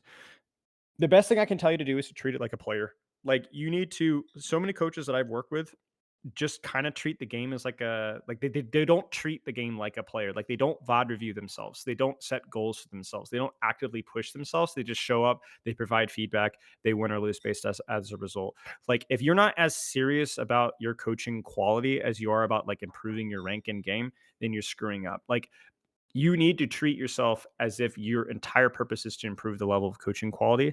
And then obviously like there's a lot of his social skills. Like you said, how do I build connections? Do I focus on, so if some advice I'd give for you is like making sure that like whatever team that you're working with is actively pushing you and challenging you. That doesn't necessarily mean that you go with a highest ranked team, although that's definitely a factor, but like you're going with a team that like provides challenging people skill opportunities provides a lot of opportunity to grow, and you enjoy working with them. That's number one priority. But the other one is just like you got to be so freaking hard on your grind. You got to listen to your coaching sessions. You got to ask for feedback from players. You got to ask feedback from other coaches. You got to study the game. You got to take notes. You got to look at your system with how you're coaching and how you're practicing and how you're providing feedback, and ask yourself, could you be doing it better? In what ways could you be doing it better? Is there something wrong with the way that you're communicating? Are you being respectful? Are you checking in with players consistently? Like, these are things that, I mean, it took years to develop the skill set for. But a lot of coaches are very much like, they just kind of, they're like looking for the connections or for the opportunities. I'm not saying it's you, but a lot of the coaches that I worked for, and they never really progressed their macro understanding, their communication, their ability to kind of develop their theory of the game. And if you are like stagnant as a coach, you're not going to go anywhere. And so even if you did get the opportunity, like let's say you got lucky, you got the connection, you wouldn't deserve it, and it wouldn't feel the same way. So I would just encourage you to consistently push yourself in every single aspect of your coaching quality, and then simultaneously make sure that you're reaching out to other teams and always pushing yourself circumstantially. Make sense? Yeah. That's all Much I got. harder for Thank you it's so harder for much. coaches than it is for players. I will say it's much harder for coaches than it is for players. It's much trickier. So good luck.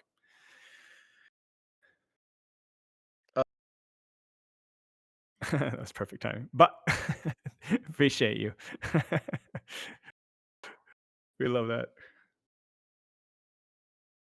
Hello? Welcome. Hello. Hello. Thank you for the seminar, Spilo. Of course. So here's my question. Right Mhm. now, my team is really focusing on communication. That's pre-fight plans, ult tracking, Yep. and like 3-2-1s.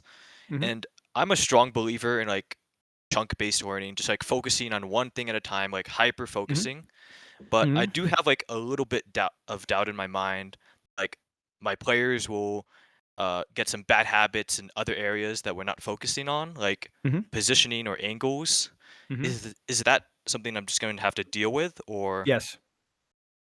Yes. yeah? Yes. The good news is that you're unlikely, if you're being intentional and you're cycling new concepts and working on new things, you're actually unlikely that you're actually building bad habits. It's probably not happening. They're actually probably just falling back on old bad habits, if that makes you feel any better. Okay. So you're not detraining your team. It's more likely that they just actually don't really have strong off angle fundamentals yet. And so that while you're working on communication, they're going to fall back on things that are more comfortable for them. And if those things aren't exceptional positioning, it's not the end of the world. It's fine. It's fine. We can address that later. Thank you. That was all. Yeah, of course. No worries. All right, so we have two typed out questions now. One is Let's do it. kind of combining Christopher's seminar with yours. Do you think NA's problem is a lack of understanding slash execution of wide push pull, or that they don't play characters to their strengths nearly as well as the other regions? I just think NA's problems are a little bit overblown. Personally, I think that like they've performed fine as of like the last year or so. They've definitely developed a lot as a region, not just in terms of like their execution of macro concepts, but also their individual player mechanical quality. I think the gap is definitely closed. I think that the development system within collegiate has definitely improved a great deal since then, and I think that like, overall the region, now that American Tornado's like tarnished black mark has passed away, that we actually have some developing players that are actually doing a phenomenal job. So I think with that disclaimer aside, I think NA's there isn't really a problem with NA. They're just kind of mediocre at a lot of different things. I think that their macro understanding still has a ways to go. I think that their understanding of like, I think when we talk about like push pull, really what we're talking about is just strong fight planning, like anticipating layers, whether it's using, to be honest, EU has always, I felt like, done a pretty good job of that, even without Lucio's speed boost. So I don't even like correlating with push pull, but like really, really strong fight planning, shot calling, and then like strong dive angle, whatever, strong hero pulls with the tracer. But to be honest with you, I think looking at like NA's most recent performance, I think we had a little bit of lights were too bright for sure. Um, but I think that like the big thing here is it's really just one event, and I think NA has done a fine job besides that. So for my feedback for NA, it's really not, we need to change how we're thinking. We need to pick up our own. No, just keep doing what you're doing. Keep doing what you're doing. Keep learning new characters. I think if you look at like, and even the whole concept like NA needs to develop its own style, I think it's just kind of stupid, because if you think about to what happened in China, right? How did was was it who was it? Was it Liquid? No. Who was it? Who was the team that beat one did really well? Is it Geekay? I honestly can't remember. Regardless, whatever the case may be, you had them playing dive mirrors with Kiri Lucio Hazard. Nightmare, right? And that's their own style. Like they approach dive with their own variation with the character that's more new Hazard, right? So that the gap between high level Hazards, I think, is a lot closer. They're not going to go play Winston. They're going to play characters they're strong at. They're going to play their own Kiri Lucio, more short range angle, less wide angle, better ult layering variation with characters that they can perform on. I think Freya has definitely been a character that I think that the gap between Freya's isn't as large as it has been with other hit scan characters. Basically, my TLDR is that like I think NA just needs to keep doing what they're doing, keep training their macro fundamentals, learn how to fight plan more like EU, keep playing to your strengths. I think that they've gotten a little bit unlucky meta wise, where I think the criticism that they tend to play, they have not developed their own hero strengths. Is maybe true when the meta dice roll just busts the crap out of Symmetra, right? But to be honest with you, like we could have also seen the same thing happen with Hazard, right? Like all of a sudden, Hazard, Lucio are just like god heroes, and then maybe NA actually performs well, and then now we're sitting there asking, why aren't EU teams picking up Hazard as well as the NA teams? So I don't know. I think that like NA just needs to keep doing what they're doing. Their macro understanding has definitely been better. I think when I was watching some of the matches, I saw a lot of angling. I just saw a lot of those angles just getting mechanically destroyed. And I think, like, I mean, I hate to throw my guy under the bus, but Zero, for example, just looked like a plat player sometimes. And I think that that's not because Zero is a bad player. I just think nerves,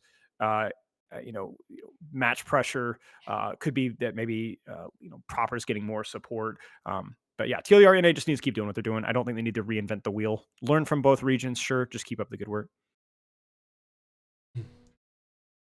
As a main support, I find it very difficult to develop tempo within ranked for various reasons. Sure. What skills are more practical to develop in a ranked versus scrim setting? Yeah, so by tempo, we'll define it as like synchronizing your aggression with your tank line. Obviously, in ranked, like it could be a little bit more blurry about like when we're actually taking initiation. So when you should press your advantage. When you're playing support in ranked, and you're playing any character in ranked, you just need to focus on like where are the angles that make sense with the character that I'm playing, and just really focus on your mechanics. Like I think like there are not enough support players out there that work on their mechanics in scrims or ranked. You just need to hit every whip. You need to hit every boop. You need to hit your shots. You need to move wall ride like Funny Astro on crack cocaine. You need to hit every orb. You need to hit like when you go and play ranked, you need to angle yourself perfectly and then hit every single shot.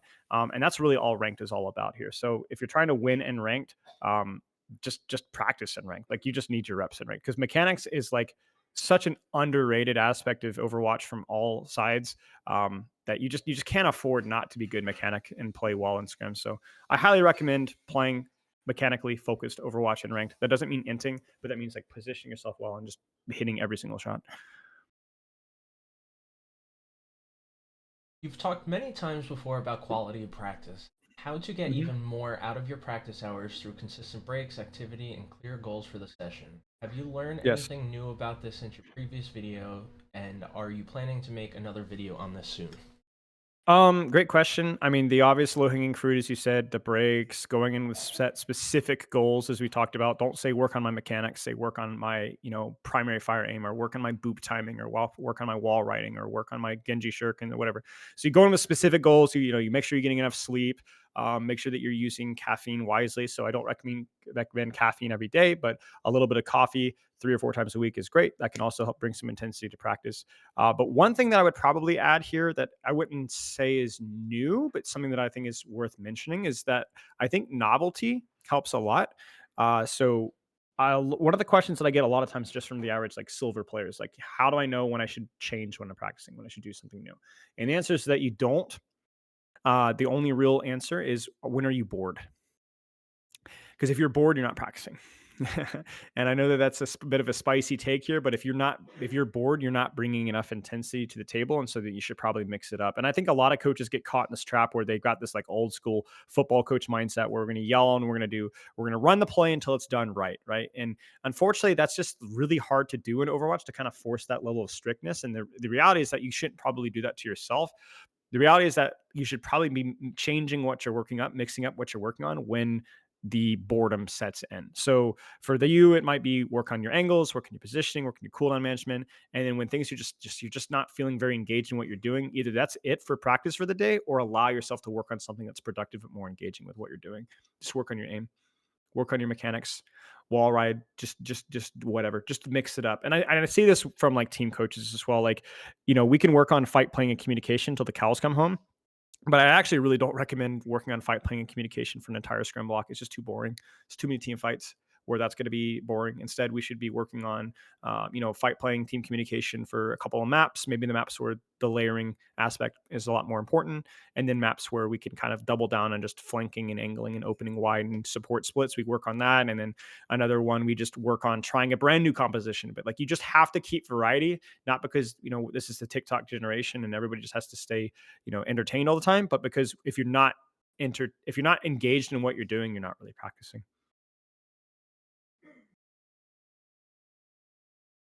Right. After testing Vendetta more, what do you think her playstyles are? Sure. So it's basically the same thing, like the same thing from my initial playtest review. Nothing's really changed. Short range off angles, verticality, unpredictability, and then just more sustain. So the difference between Vendetta and some of the other characters is that she just has more staying power with the angle that she's on because of her block and because of her HP. So that doesn't mean that you can't get bursted down or you can't burst down other people. Absolutely. But the difference between, let's say, Trace or Genji, there's a lot more movement and mobility in how they hold an angle. For Vendetta, it's just a little bit more passive, controlling space and going for cycles. And I think Vendetta is very much a tempo character, and the fact that she has bursts in value, right? Like, you have slightly longer cooldowns, like your shift, your swing, your sword toss, that allows you to have these spikes in pressure. But I think when you're down those cooldowns, when you're down a little bit of your block resource, you can't really provide as much value. Whereas you look at like a Genji Tracer, Genji without deflect can still hold space. A Tracer without recall can still hold space. But a Vendetta without resources can't really hold space, and those resources take a little bit longer time. So hold angles, go for cycles of pressure, disengage, hold cycles of pressure, disengage, and that's basically it. How should a shot caller communicate win conditions simply without overloading the team? Layering, right? Always layers. Like the example I talked about earlier is start with the pancake, right? Start with the pancake. So one of the last things I did with London is we was the Jotes meta, and I basically did a lot of talk on layering and lasagna and just ult layering, right, within the Junker Queen Goats meta at the mirror at the time. And we talked about how using ult for ult for ult for ult for ult, right? And at that point in time, when you're working with a high level team, you might go 3 or 4 ults in. Like, we're going to use this, we're going to use this, we're going to use this, we're going to use this, we're going to use this, we're going to use this, and we're going to win with this. Wow, it's incredible, right? And even at that level, things go wrong. But when you're starting about like fight planning and whatever, you're not going to be able to reach that. So I kind of encourage you to think back to that Shambhala Monastery example with that Sigma, where we said, just get your lane with Nano Diva and watch out for Kitsune Rush, because those are the easiest and most obvious ultimates to worry about. That's basically all there is. Basically all there is. So when you're talking about fight planning, just think about like, what's the simplest ultimate to set up and use just easily. Usually it's an ultimate that you can close the gap with or provides consistent pressure. Juno ult, Kitsune Rush, Primal Rage, Nano. Trying to think here. Bob, very consistent opener ultimate. Anything that you can consistently stage with. And then you need to think about what can the enemy team easily stage and use as well. And then that's basically it. Like, if you just start with the pancake and you just consistently nail the pancake, but you die to Pulse Bomb or you die to Diva Bomb or you forgot about that second support ult, honestly, that's fine. That's a really good starting point. Right. I think the next question is kind of similar. When does good communication reduce team performance by overloading shared attention? Can they elaborate on what shared attention means? We can move on to the next question in the meantime.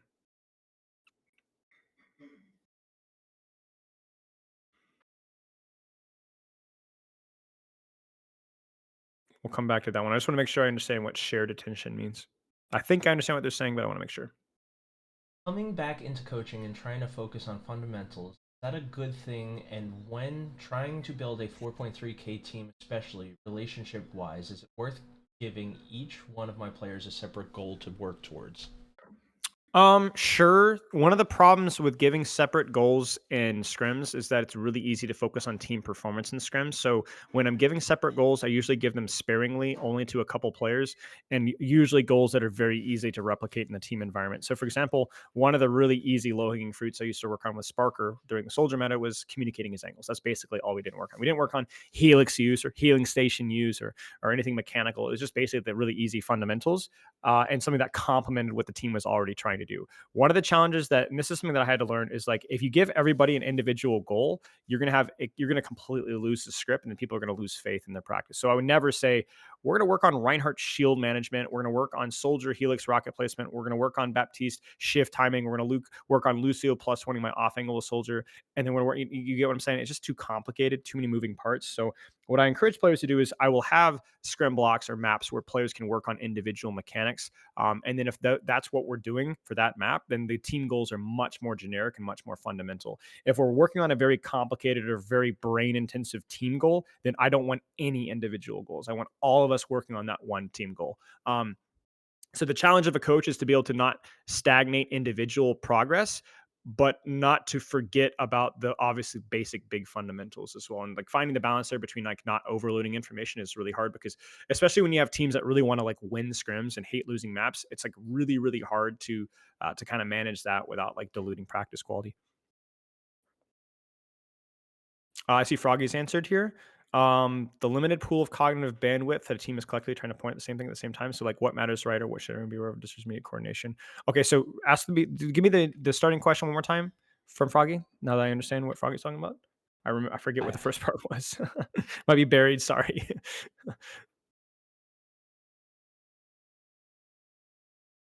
3 seconds. Yeah, take your time. Take your time. When does good communication reduce team performance by overloading shared attention? I see what you're saying. Okay, so shared attention is basically as in like when there are multiple different things that a team has to worry about. You know, how can communication compromise that? Because now we're having to communicate while also paying attention. So when it comes to communication, I think the big thing is that like the difference is that you're speaking and you're listening, right? So listening should be probably a priority for everybody, but the ability to tune out noise is the big thing here. So like when my tracer player is on the flank dueling their tracer. If my Ryan says ram no form, or my Ram says ram no form or ram no vortex, my tracer player needs to hear that and then not listen to that, because it has zero impact on what their responsibility is. However, if my Lucio player on the angle with Ram hears Ram no vortex or sees Ram no vortex, then that directly influences what my Lucio player may or may not do in that situation. So when it comes to communication and limited bandwidth, the big thing is to first off simplify what you're calling. Most teams that I have worked with under prepare, under communicate between fights, and over communicate during fights. And you can see the problem here, where there's not enough preparation in terms of what we're going to be doing before the fight starts, when we have plenty of bandwidth to focus on thinking about what we're going to do. And then over communication, over clutter, over crap, when we should really just be focusing on hitting our shots and using our CDs. So what I would recommend most teams to put attention to, especially coaches, is making sure that their team is putting as much of their mental bandwidth, their mana, spending all their money between fights. And then when fight starts, it's actually really important that you're focusing on simplifying what's being said and cutting out the noise. Cutting out the noise. There are teams that I've worked with that I've actually I had to ask them to stop calling cooldowns. Not stuff like Suzu or Vortex or whatever, but like, we don't care if tracers use a blink, or we don't care if Genji's use deflect. I'm not saying that those things don't matter at all, but a lot of times teams overemphasize those little details and then they miss the forest or the trees, right? We're not executing our fight plan, or we're not focusing on our mechanics. So I guess what I would say is, when we're talking about communication, is there's a clear hierarchy of like, we needed to have a fight plan, we needed to get our timing, and we needed to call, where we're angling. And then besides that, the other stuff just doesn't matter as much. Hope that makes sense. As a flex DPS player, I sometimes find it challenging to enter a ranked game or scrim environment with a clear goal for improvement and deliberate practice. In certain scenarios, I feel like having regressed. When playing, it occasionally seems like the skills I have practiced are not actually translated into my gameplay, leading to a feeling of regression. Do you have any tips for improving a player's mental state and mindset while playing the game? I mean, it's a pretty broad question, so I'll give a pretty broad answer. You need a coach, or you need to be able to self-review yourself more consistently. Um, a lot of that, and this is why people pay me money, and Chris money, and Hadi and Commander X and other coaches out there. It's like it pays to have somebody from an objective perspective give you a set of specific habits that you consistently need to break, or new habits that need to be made, and give you those guidelines. And doing that as an individual player can be challenging, and that takes a lot of time and a lot of self-awareness. So you could start with doing reviews of yourself once or twice a week, but once you have those goals and once you have the feedback, the difference between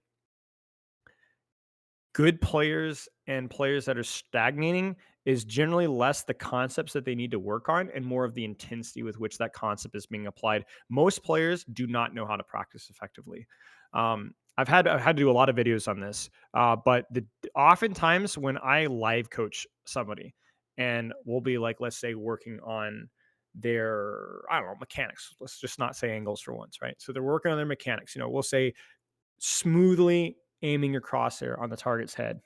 It's really funny going into a live coaching session in just a random crappy old ranked game, and I'm literally doing nothing the entire thing but saying smooth, slow, no, smooth, right? Just remember smooth, and finishing that game, and you can just hear the exhaustion. You can hear the exhaustion in a good way. Like they're like, holy crap, like that took so much out of me to give like that level of intensity for that long, right?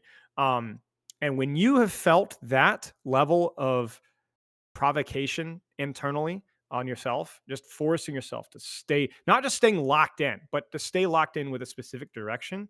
Cheers, Jess.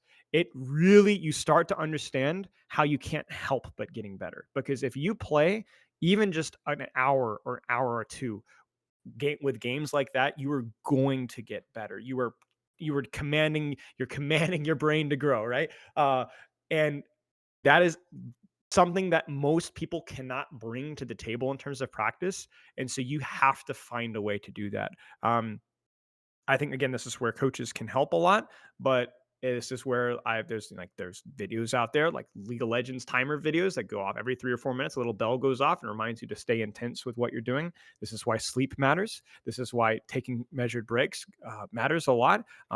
This is why turning off even team chat and voice matters a lot, because I do not have any brainwaves to listen to Joe Schmo 42069 yelling about how we should be swapping to Roadhog. You know what I'm saying? Um, and so like you need everything. You need every brain power going in there. So being able to do that, you have to want to do it. You have to enjoy doing it. You have to feel like doing it. And if you're worried about, oh, I regress on some skills when I'm working on other skills, I think that was part of the other question. You really can't worry about that, because if you're worrying about regressing at another skill while you're practicing another skill, then you're not really focusing on the other skill. Like I'm so focused on what I'm doing, I'm not even aware of the other autopilot aspects that I'm doing. And that's not easy to do, but that if you want to be great at the game, that's what's demanded.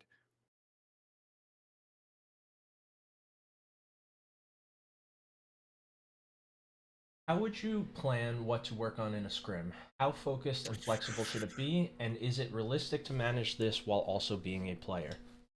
So choosing what to work on during a scrim is, I mean, the first thing that matters the most, and this is where I really struggled early on my coaching career, because a lot of my scrim goals were very much like matchup focused. So if the scrim partner would show up playing some random comp that I had not prepared for, I would just, a lot of our feedback would just kind of go out the window, which really sucked. So one of the things I encourage you to do is like to go in with specific goals that it doesn't really matter what you're playing versus, like whether it's like fight planning, angle, like calling lanes, better tempo, whatever else. And then if you do get a matchup that you just wanted reps versus, and you can work on micro stuff, then you can absolutely prepare stuff, and you can also prepare and adjust on the fly.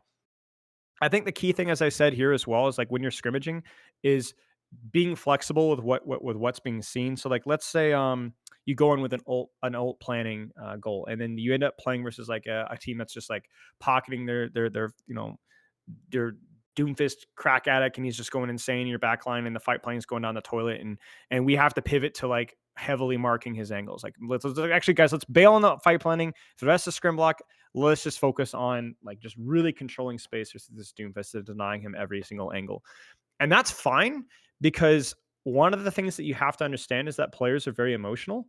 And so if they have lost faith in what they're practicing because they're a little bit infantile and can't can't lose a scrim block, then honestly, you have to bend a little bit. You don't baby your players necessarily, but if you have to bend, change the pivot a little bit to make the practice a little bit easier to focus on, a little bit more rewarding, then that's absolutely fine. Now, if you have a really, really strong, mature team that's willing to just take it on the chin over and over and over again, then you can stand by your fundamentals, but you can't die with your ship. So if your team is like really losing faith or getting really distracted and you have to pivot a little bit, then you absolutely can change what you're pivoting or what you're working with a little bit. I will say, in a side note, this is a bit of a hot take, but I think that one of the things that I wish I had done in my career more is call scrum blocks early. I think that like if your team is just not bringing the level of performance or the level of effort with practice, I would rather get blacklisted by a team because we constantly cancel scrims. Than to continue to practice there, and that may be a bit of a hot take, but I value high quality practice so much that I am willing to call a practice an hour earlier, because if we're not practicing, then we're not. There's no point scrimmaging at all.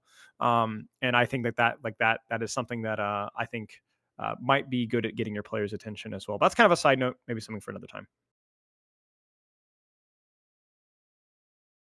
Right. This next question, I don't know if I fully understand. Maybe you do.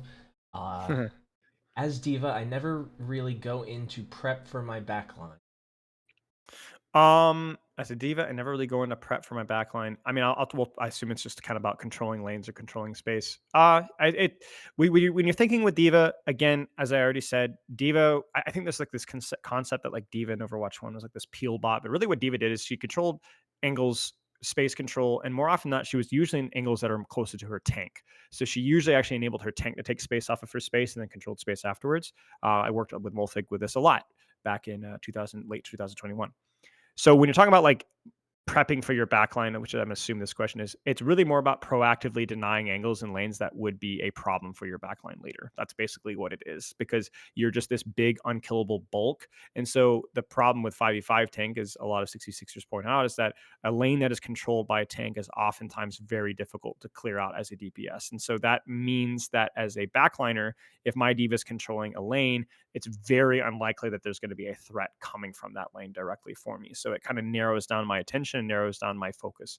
The other thing as well is that a lot of the dive DPS are shorter range. Genji, Diva is also shorter range. So a lot of the times the lane that those flankers want to take to access backline is also the lane that Diva wants to control. And so that can make things very difficult for providing pressure on backline. So yeah, it's a much more proactive style of peeling. How do you avoid turning players into dependent thinkers? Okay, so this is something that is definitely, I think I disagree a lot with other coaches on. So I am a systems coach in the way that I see the game, but I really do not like being a micromanager. Now, I say this as somebody that has very strong opinions about the game and the way it should be played, but I did this with London in 2021, and we had a lot of success, despite it not always looking like it on the scoreboard. With what I would do is I preached angles. I preached fight planning over and over and over again when I joined, like just religiously, like grinded at them, over and over and over again. But then as the player competency at understanding the way that I saw the game grew, I started to democratize. That's a word, I think. The responsibilities, and I would actually have player-led VOD reviews. So what I would do is I'd say, "This is the fundamentals. We train, train, train, train, train." I would work with each player very closely, so I understood their understanding of the game and their understanding of like whether they were at the level that I needed them to be. And when I perceive them to be understanding the game well enough to make me happy, I would actually let them take responsibility. So what I would do is I would say, okay, Hadi, you understand off angles. Kelix, you understand map control. You understand the fight playing of what we need to be doing better. I need you to prepare a second point Temple of Anubis hold for us tomorrow. Good luck. And what I would do is, now I still was doing the preparation on the side, right? I was not just giving away work and then not doing it on my own. I was also preparing my own thoughts because I wanted to be able to see if their opinions, their feedback. But basically what you did is these are the guys, they're the ones that have to act in game, not you. This is the big difference between Overwatch and real sports, is that I think the better analogy is probably like soccer, like European football, because in American football, a coach can literally micromanage literally every single piece of the chessboard with breaks in between. In Overwatch, you can't do that. In Overwatch, you need players that are not only strong mechanically, but are strong fundamentally and can make these lifetime adjustments. Everyone's got a plan to get hit in the mouth. And so the problem that I see with a lot of these like planned out teams with coaches that are definitely too domineering in terms of like the micromanaging, is that if anything unexpected happens or even like match nerves shows up, they really don't understand Overwatch. They just follow a system, and system players are not good Overwatch players.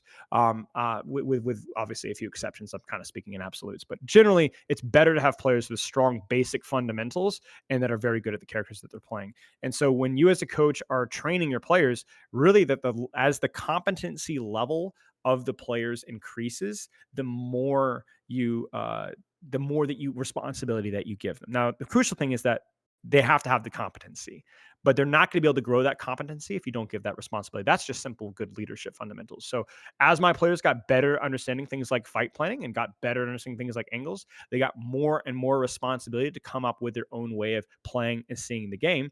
And not only that, but VOD reviews got to be a lot more democratic, where I'd say, this is the way that this should be played. What do you guys think? And there was a lot more back and forth, but the players had to earn that. The players have to earn that, and until they demonstrate that level of understanding, then they haven't earned that. So what would often happen is, like, let's just give an example here.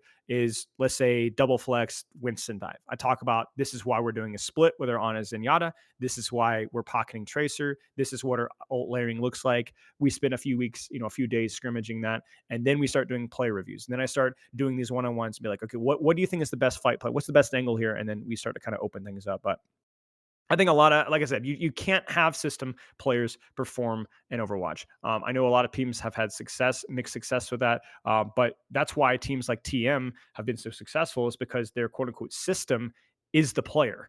It's Yui, right? If Twisted Mind had a coach and he was trying to install that level of system, I think the success would be a lot more mixed, if that makes sense. Cheers, Task Force. Always good to see you, mate. Thank you, Calmet.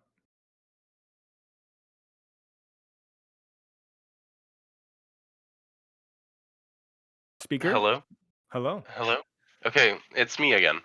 Welcome. I wanted to ask something that might reveal a slight insecurity of mine that I don't show That's many okay. people, but I feel like a lot of people can reflect with this. Sure. I Um, respect that. my question is regarding mental, basically. Yes. I have found myself, and probably many others have found themselves repeatedly um, having bad negative headspaces, not necessarily because of loser queue, but maybe because of some external factors that they Yes. cannot control. And Yes. I don't want to sound like a 10-year-old, but I will sound like one. Being an Overwatch Pro play has been a childhood dream of mine. And at times, I have felt that one possibility is that, I just might not make it.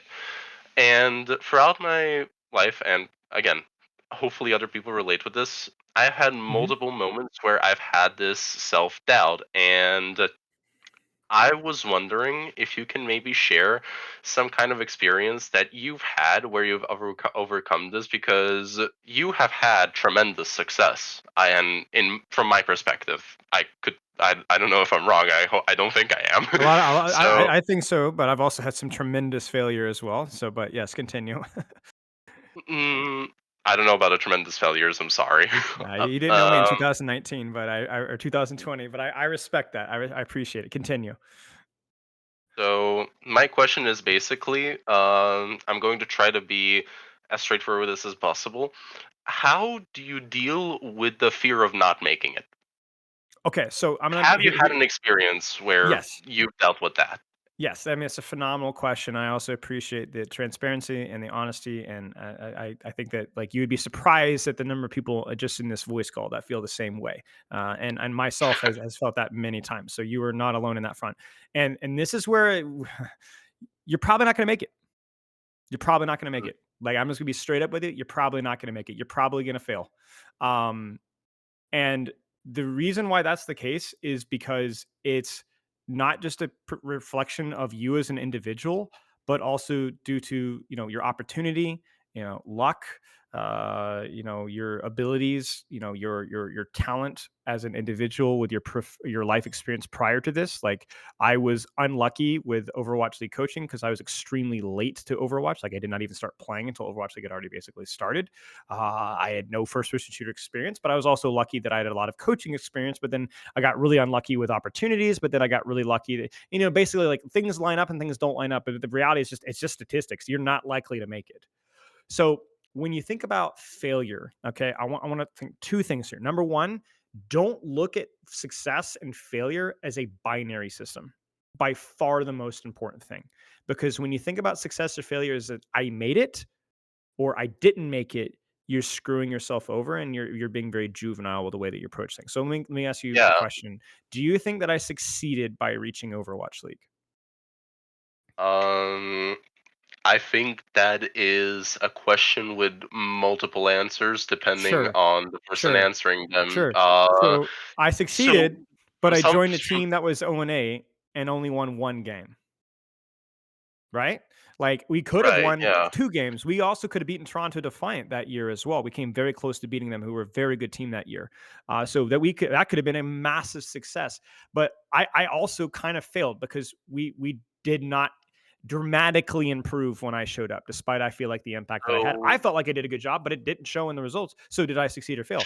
What about next season? We did much better, but budget cuts. I'm the remote jackass. Guess who gets cut to pick up Khan? Me. So am I the success for that team or am I the failure? You know what I'm saying? wait, can you repeat that? I don't understand what you meant. Somebody has to get cut. What? So with London, I was the guy that got cut to pick up Khan. Part of the budget cuts that Cloud9 went up through to the 2022 season. I'm the guy that got cut. So am I a failure? Should I be hanged for not knowing who Khan is? No, that's okay. You I don't should. know who But it is. basically, yeah, that's okay. That's good. My point being is that I succeeded to Overwatch the League, but I'm not walking away with a championship. You know what I'm saying? I didn't even have a head Yeah. coach position. I had hopes of being a head coach at one point. I don't know if I actually would have enjoyed that process at that level, but did I succeed or fail? Well, it's not that simple, right? People want to look at things like that simple. Am I a successful content creator right now? I mean, I don't know. Like, I'm like minuscule compared to the top 20 content creators. You know what I'm saying? Minuscule. I'm a nobody, Yeah. right? But I'm a success based off of what I wanted to do, right? So for Yeah. you, it's just You've like, reached your own goals. right. So for you, it's just like you might have a lofty dream, right? A dream of winning OWCS, right? Are you likely to Yeah. achieve that goal? No. Are you No. likely to I'm achieve aware of that. top 4 in OWCS? No. Are you likely to achieve top 16? No, no, no, no. Are you likely to even find an OWCS team? Well, maybe, but it's probably still no. Are you likely to reach tier 3? Possibly, yeah. And you see, like, it's a gradient, right? It's a gradient. Every step that there's more likely, but there's also a chance. But what the reason why that's so important is because a measure of success is still success, right? I see. And you may not have the opportunity or even the desire to sacrifice what's necessary to achieve your dream, but it doesn't mean that you actually had success. It doesn't mean that you Mhm. necessarily failed. You just found a measures like right now. I do not really pursue professional team coaching anymore. Doesn't mean I'm not capable of course not, right? But I just don't want to. I don't want to make those sacrifices anymore. So am I a failure as a coach? No, I'm just not pursuing that success. So for you, the reason why this matters is that success is a gradient. Is that you cannot look at yourself as a failure because you did not achieve your dream. And you also, this is maybe the most important thing of all, you cannot waste the time, training, and talent that you are training right now Mm, by taking what you're doing right now for granted, right? Are you developing yourself with what you're doing and what you're aiming for right now? I don't believe I have I don't think I have a clear answer to that Yeah, question as of now. that's a great answer. But that is a question that you should be I answering don't right now. know. You should I contemplate don't know. that question. You should contemplate that question because this is the question. The one binary yes or no question is with where you're at right now, with the gradient of success that you're working towards, with the dream that you have. If you fail of reaching that dream, 30% of the ladder, 40% of the ladder, 50% of the ladder, 10% of the ladder, 99% of the ladder, will you feel like you still walked away from this experience satisfied that you have developed and learned something? And if the answer is yes, then it is a binary success. It is yes. And if the answer is no, then you are a failure. You I understand? see. Yes. I would also like to ask a follow-up question. Of Is course. that this doesn't need to apply to everybody in the call, but many people, I believe, at least in this generation, have been raised in such a way where they are being pushed in a direction that is somewhat against their will, and this is, I think, seen pretty commonly in the world, not just in the Overwatch sphere, where you are being told by outside factors and people you need to be the best in XYZ, and Yes. if not, then you can go screw yourself. We live in an But outlier world where it's very yeah, easy to just we were confronted every day with freaks of nature through YouTube yeah, and TikTok. Like everybody's a specialist. Yes, continue. yeah. Um, my question is, see, I have lived in this kind of household, and Mm-hmm. I have been somewhat shunned for having this goal of mine. Maybe Mm-hmm. for better or worse, I cannot say for sure. Mm-hmm. However, you have mentioned earlier that the question of success is not binary, Yes. but these kinds of people like me treat it as a binary question. Yes. And how would you help us? How should I say? Recover from that mindset? How should Absolutely. we how can we turn that into a gradient where we can be more content with ourselves Yes. and not feel like not be just a bunch of I depressed understand. grunts. I understand exactly what you mean. It's very difficult to break that cycle, especially if that's something that you've been trained up into the culture or the community that you were in, and that can be a very difficult thing to deal with. If you actually look at some of the most successful people in the world, a lot of those people grew up in very, very miserable, very high pressure households that drove them to be successful, but ultimately led them to be failures because they're just generally very unhappy and very awkward people. You're I drained think of they're everything. drained, right? Their entire purpose is that one thing, and so they don't live very fulfilling lives. I think Michael Jordan's a great example of a very strange, miserable person in many ways, and that's not something that you should want to be. Doesn't mean that excellence always comes at you being a toxic person. I think if you're talking about reaching the top echelons of anything, you could probably do that in a very healthy manner. But oftentimes, it's very challenging to do so. And no matter what you do, if you want to be excellent, you have to make sacrifices. You have to make sacrifices. The question is, how far do you want to Yeah. go?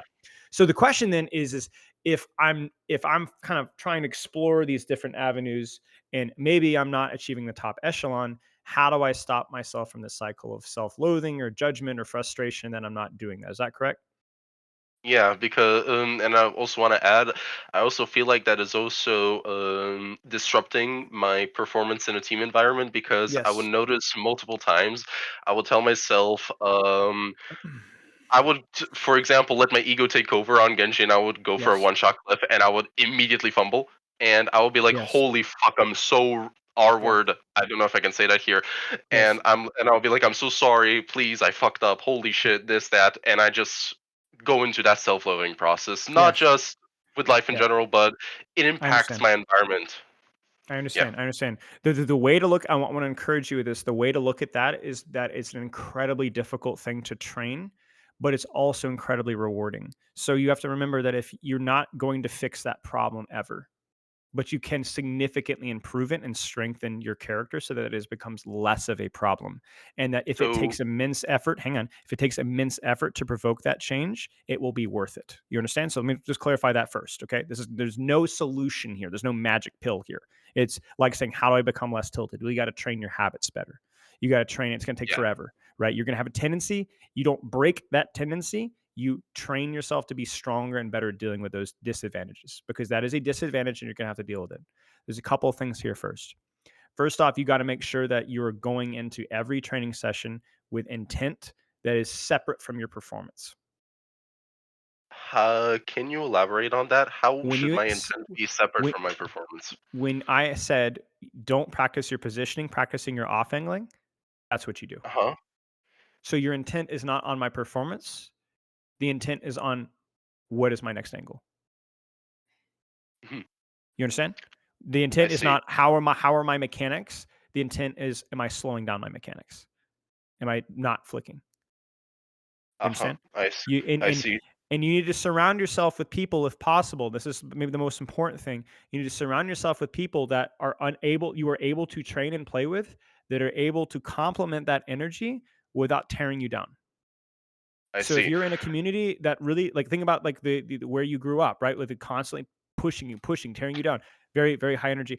If you can't you need to surround yourself with players that are able to mirror that energy from you and that don't encourage that negative feedback cycle. You understand? I see. I believe I found that with my current team, And that's and excellent.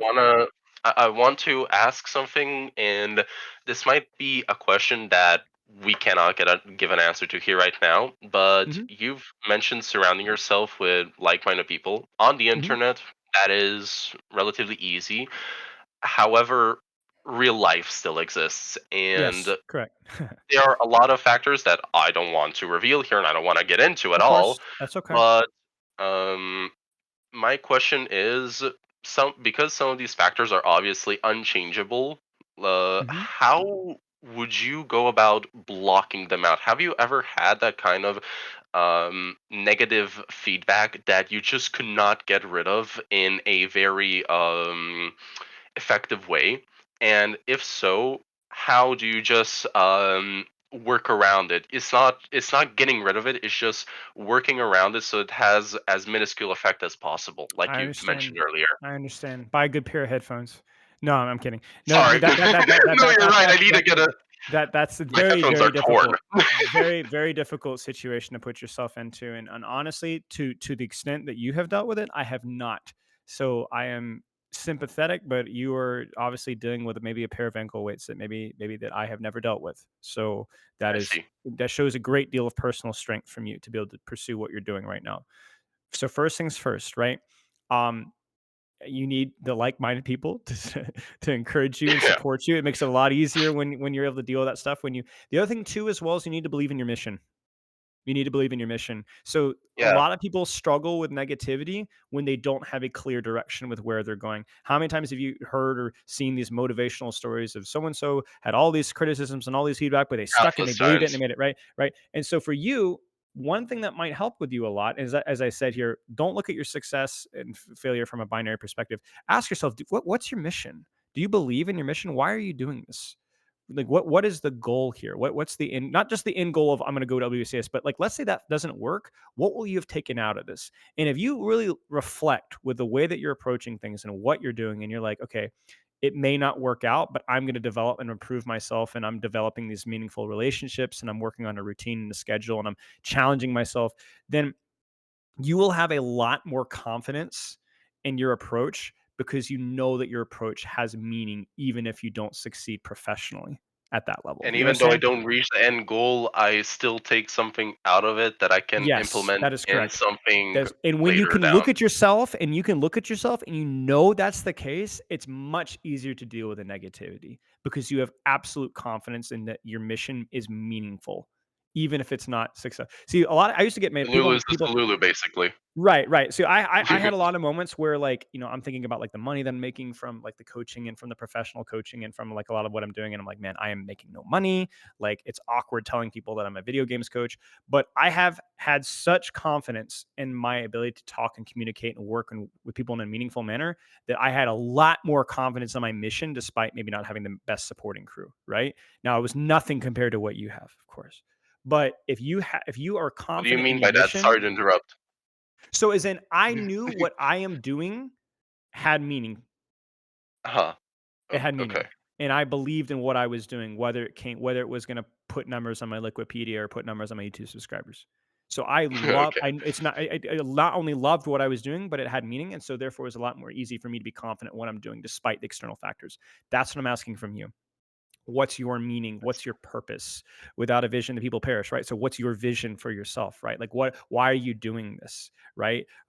If you don't make it all the way, what will you learn from this, right? I see. Um, And then maybe more of like some concrete examples. And this is probably not something that you can. I'm not really sure what your situation is, and so I will just speak vaguely, and I don't ask you to clarify. It's I very appreciate personal. that. However, Thank one you. thing I will say is that autonomy and independence goes a long way. So if you are in a toxic environment, it might be worth sacrificing some of your convenience for a bit of autonomy and independence. Um, I've all right, yeah. that I've been might be an thinking about end that. goal. That might be an end goal. That would be a bit of feedback for you, because when you're in that environment, would you, let's put it this way: you All can factors are fertilize under the my flower. control. Yeah, it might be better to fertilize the flower a little bit less, but to not beat it with a hammer every day. You know what I'm saying? Um, Yeah. maybe it's better if there's a little less beatings. So that's kind of my point here: is do what you can on that front. And if you're like, well, there's nothing I can do right now, well, what about a year from now? What's the end goal? Mhm. What's the plan? Right? Where can we I see. move towards that? Right? So I appreciate your honesty, and I also appreciate your humility here. That takes a lot of guts, and I don't think I'd have the guts to do that. So mad respect to you. Thank you. I just have one Of last course, question of course. regarding this topic. It's regarding your confidence in the middle of high intensity situations. Concretely speaking, Overwatch team fights, right? And okay, wait, let me take a step back. Sorry. Take your time. I have found myself, at least I've noticed a pattern through my upbringing that I would start achieving my goals. Okay, sorry, not achieving my goals, but seeing very noticeable improvement, at least regarding Overwatch or whatever I was doing, after some sort of immense hardship. However, Hmm. after those hardships, my mental is down under. Hmm. And I have been asking the question myself, okay, so wait, is the secret to success, like what you mentioned before, just being a depressed fuck inside?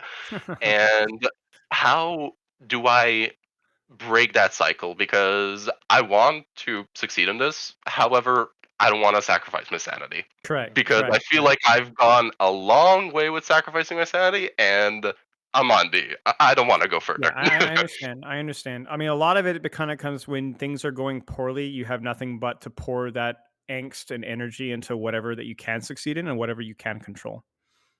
But how do I rely on other sources of energy and positively use them? Is Sure, there you train it. is You there train it. a You train it. You build. okay? You talked about you're with a team right now that is positive and you enjoy spending time with. That's a great first start. We talked about developing specific and personal goals for your gameplay that are uncorrelated with your performance. That's another good start. We talked about an honest self evaluation of the practice that you're doing, whether you succeed or whether you don't. You're not on the end of a hook here. And if you let go, you're going to fall to your death. If you fail as an Overwatch player, you'll be fine. You'll be okay. Right. But maybe you don't Yeah, feel like that because you haven't thought about, well, what's the alternative or what am I developing right now? Like when you're yeah, fighting to survive, the only thing that you're going to do is survive. But you've already clarified that that's not the type of stasis that you want to be in. You want to be somebody that is doing this because you love it, not because you feel like you have another choice. And to me, that begs the yeah, question of like, where's your reflection going? What is the purpose beyond this besides pass or fail? If your life is meaningless if you don't succeed here, then I think you need to think a little bit harder about what your life actually means. Nobody's in dire yeah. straits like that, right? I So see. that probably is why it has driven you to success, because it really was everything matters here. I have to succeed, but you've kind of seen that that's not a very healthy mind state to be in. Yeah, So I think Chris put it it takes best when its he said that toll. people really only reach top Overwatch when they really just like playing the game. Yeah, You when know, they genuinely love what they're doing right. Short-term and believe in success it. comes from frantic energy, but you cannot maintain ambition through pure pain. You cannot burn it. Correct. It burns bright, but it burns out quick. Pure Yeah, rage correct. and anger is gonna work, but it doesn't last. It doesn't Yeah, last. It's not yeah. sustainable. All right. Well, if Good luck, anybody mate. else had questions, I apologize for taking too much of That's his okay. time. That's But okay. That's okay. Philo, I said I this hey, listen, I said this is what I like to do, right? This is what I love. So I'm you correct. take your time. I appreciate All your right. honesty and your courage. Thank you. And I'm also glad you liked the promotional video.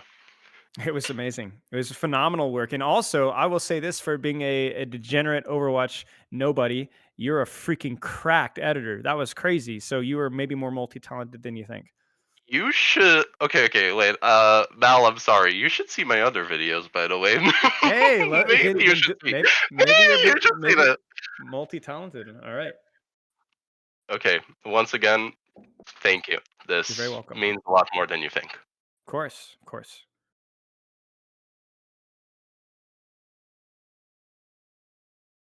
Alright. Hello. Hello. All right. So yeah, I had two quick questions. First of all, what's your Chipotle order? My Chipotle orders. So my Chipotle order is like I'm gluten free, so it's like super generic. I'm just gonna like put all like the good Mexican ingredients in a bowl, a little extra guac, a little extra Okay. rice, a little bit extra Okay. salsa. Let's put it this way: it just can't be dry. You get what I'm saying? It just can't be No, dry. I get that. Okay, that's fire. Okay, now the actual question. So how would you go about sending players off to kind of, study on their own after Yep. VODs? I feel like with my higher tier teams, it's a little bit easier because I can understand it more. But Yep. when dealing with teams that are a little bit lower, like I say, like advanced division and below, it's kind of Yeah. difficult to say, look at this content, consume this content, and it's like I'd have to Right. guide them through it. That's correct. So That's is correct. there any like how would you I guess like send the students home to work on stuff on their own?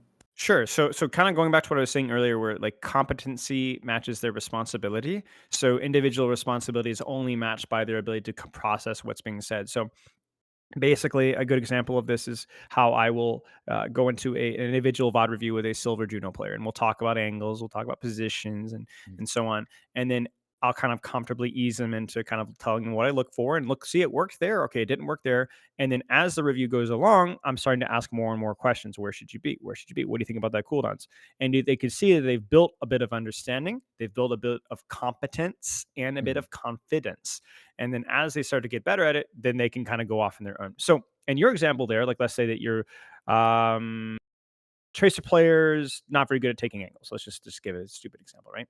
So what we do is you talk down, you sit down with a player, you go over a little bit of a little bit of review. We talk about positioning and so on. You start to kind of ask them, where do you think here? What do you think here? And then you don't go say, go watch some VOD reviews or go watch yourself play. You say, I want you to go watch 2 maps from our recent scrim. And I want you to look at your angles, and I want you to give me a scoring grade, 1 out of 10, 1 through 5, whatever, on how quality, not how good you did on macro or micro or mechanic, just how good were you at staging on your angles on that map and then the next map. Give me a number score. Message me and tell me why you gave the score. And so Mhm. what you do is you give them a theme, something very specific that they're looking at. We're not looking at broad principles here. A very specific thing, something that you've already uh, establish that they have at least some competence on, and then you're keeping it engaging and interesting for them by asking them to do something with that information. So not just saying, what did you think of your angles, write a 1,000-word paragraph on, no, but have them, Mhm. give them a number score, do something fun, right? Have them send a screenshot of like the worst angle that they took on that map or the Mhm. best angle that they Okay. took on that map, right? And then we can reevaluate, we can talk again, and we go from there. Alternatively, you're working with a Lucio player on ult layering, right? And we talk about it, we review it, and then go, okay, I want you to go watch some Chio POVs. I want you to watch the 2 maps, and I want you to tell me. I want you to find the best beat that Chio did, and I want you to find the worst beat that Chio did on each of those maps and send it to me. And you Mhm. you almost gamify it, and you get them engaged. You give them a Right, right. specific direction. Don't make it vague. Don't make it to get them engaged in what they're doing, and have them give a specific answer, and have them actively engaged in what they're doing. And this is obviously from the standpoint of that they have a little bit of competence in that because you talk with them about it. Now, if they come back to you and they get it wrong, that's fine. Go back, Mhm. reevaluate it, talk it out, see where they came from, why they gave this score. Like let's say they thought that this beat was bad, and we can talk about it, but then we go back and we start it again. Mhm. That's kind of what you have to do. You have to meet them where they're at. You have to give them very specific types of study for them to work on. And then also, if they're wrong, at least they're trying, Yeah, right? They're trying. that's They'll fair. they'll develop, right? So That's fair. Okay, got it. Yeah, that's all. I appreciate that. Thank you. of course. Hey, Joe. All right. Froggy had a follow up to their Uh-huh. previous question. Uh-huh. How do you prevent players from becoming dependent players, so having them to have critical thinking without having to be handheld? Well, you've trained them that way. Like you've trained them to be that way. So you can definitely have players that come in with that tendency from previous experience, or maybe just like personality. Like it's not everyone's an alpha Chad, and that's fine. But if you have a consistent problem with players that don't take responsibility, don't step up, that's probably because you made them that way, and you've allowed your system to go that way. So the kind of like what I was just saying with there is it's like, well, you got to meet them where they're at. You got to start shifting responsibility way up to their competency. It might be a little bit uncomfortable, might be a little bit awkward, but whether it's in reviews or matches or scrims, but if you have to allow them, force them to deal to take leadership. I think most people by default tend to act in the way that they think is best. And so it's actually more of a learned behavior to not do that. Most people kind of just, I mean, even random bronze rank players, they're just going to do what they think is best. They're not going to ask people for advice. So if you have players that are dependent upon others or what you were saying, then you've trained them to kind of become that way. And so you need to start giving them agency and giving them leadership over their own decisions up to what they can handle, and you need to do it now. Now, as I said, you don't throw them into the deep end. You give them, a little bit, like for example, like maybe your fight plan. Maybe they don't know, they're scared about fight planning, but you give them agency over off angling. Okay, where do you want to angle? And I think for a lot of players, it's a confidence thing. Like I've worked with a lot of support players that have like very, very little confidence in their ability to read the situation, the position. So we'll start with a team review, talk about the angling, and then I will continually put them under pressure in the review. It'd be like, where should you be? Where should you be? Where should you be? Where should you be? And force them to kind of step up to the plate. There's a little bit awkward, a little bit uncomfortable, a little bit of nerves. And then this is the important part. When they nail it, throw a party. So wow, yep, that's it. See, I knew you were confident. Like, look, you always know where to go. Then why aren't you doing that in game? If you screw it up, who cares? Like we're not going to flame you for it. You go out there and explore it. You absolutely. And then what you do is you say, dang, maybe I can do this, right? And then you get them in that training environment, and yeah, they're gonna die. They're gonna screw up stuff up. But you never, ever, ever, ever, ever flame them for trying to kind of flex their baby wings and falling flat on. You just continually positively and reinforce. Nice job, nice job, nice job. You allow that environment where they're willing to try and kind of learn new things. And because if you ever go in that environment and you slam them down or you criticize, you provide not even like negatively, just like no, we need to just be positive. Just let them go. And once their competence and their confidence kind of grows a little bit, we can kind of go back and try to sharpen them up a little bit. But yeah, it's not a binary fix, right? It's not like you flip a switch and all of a sudden you got confident, autonomous players. It's something you have to train. It's something you have to start small. You have to start slow, and you got to build the confidence in the players by showing them that they can handle this. And so we're going to continue to grow them.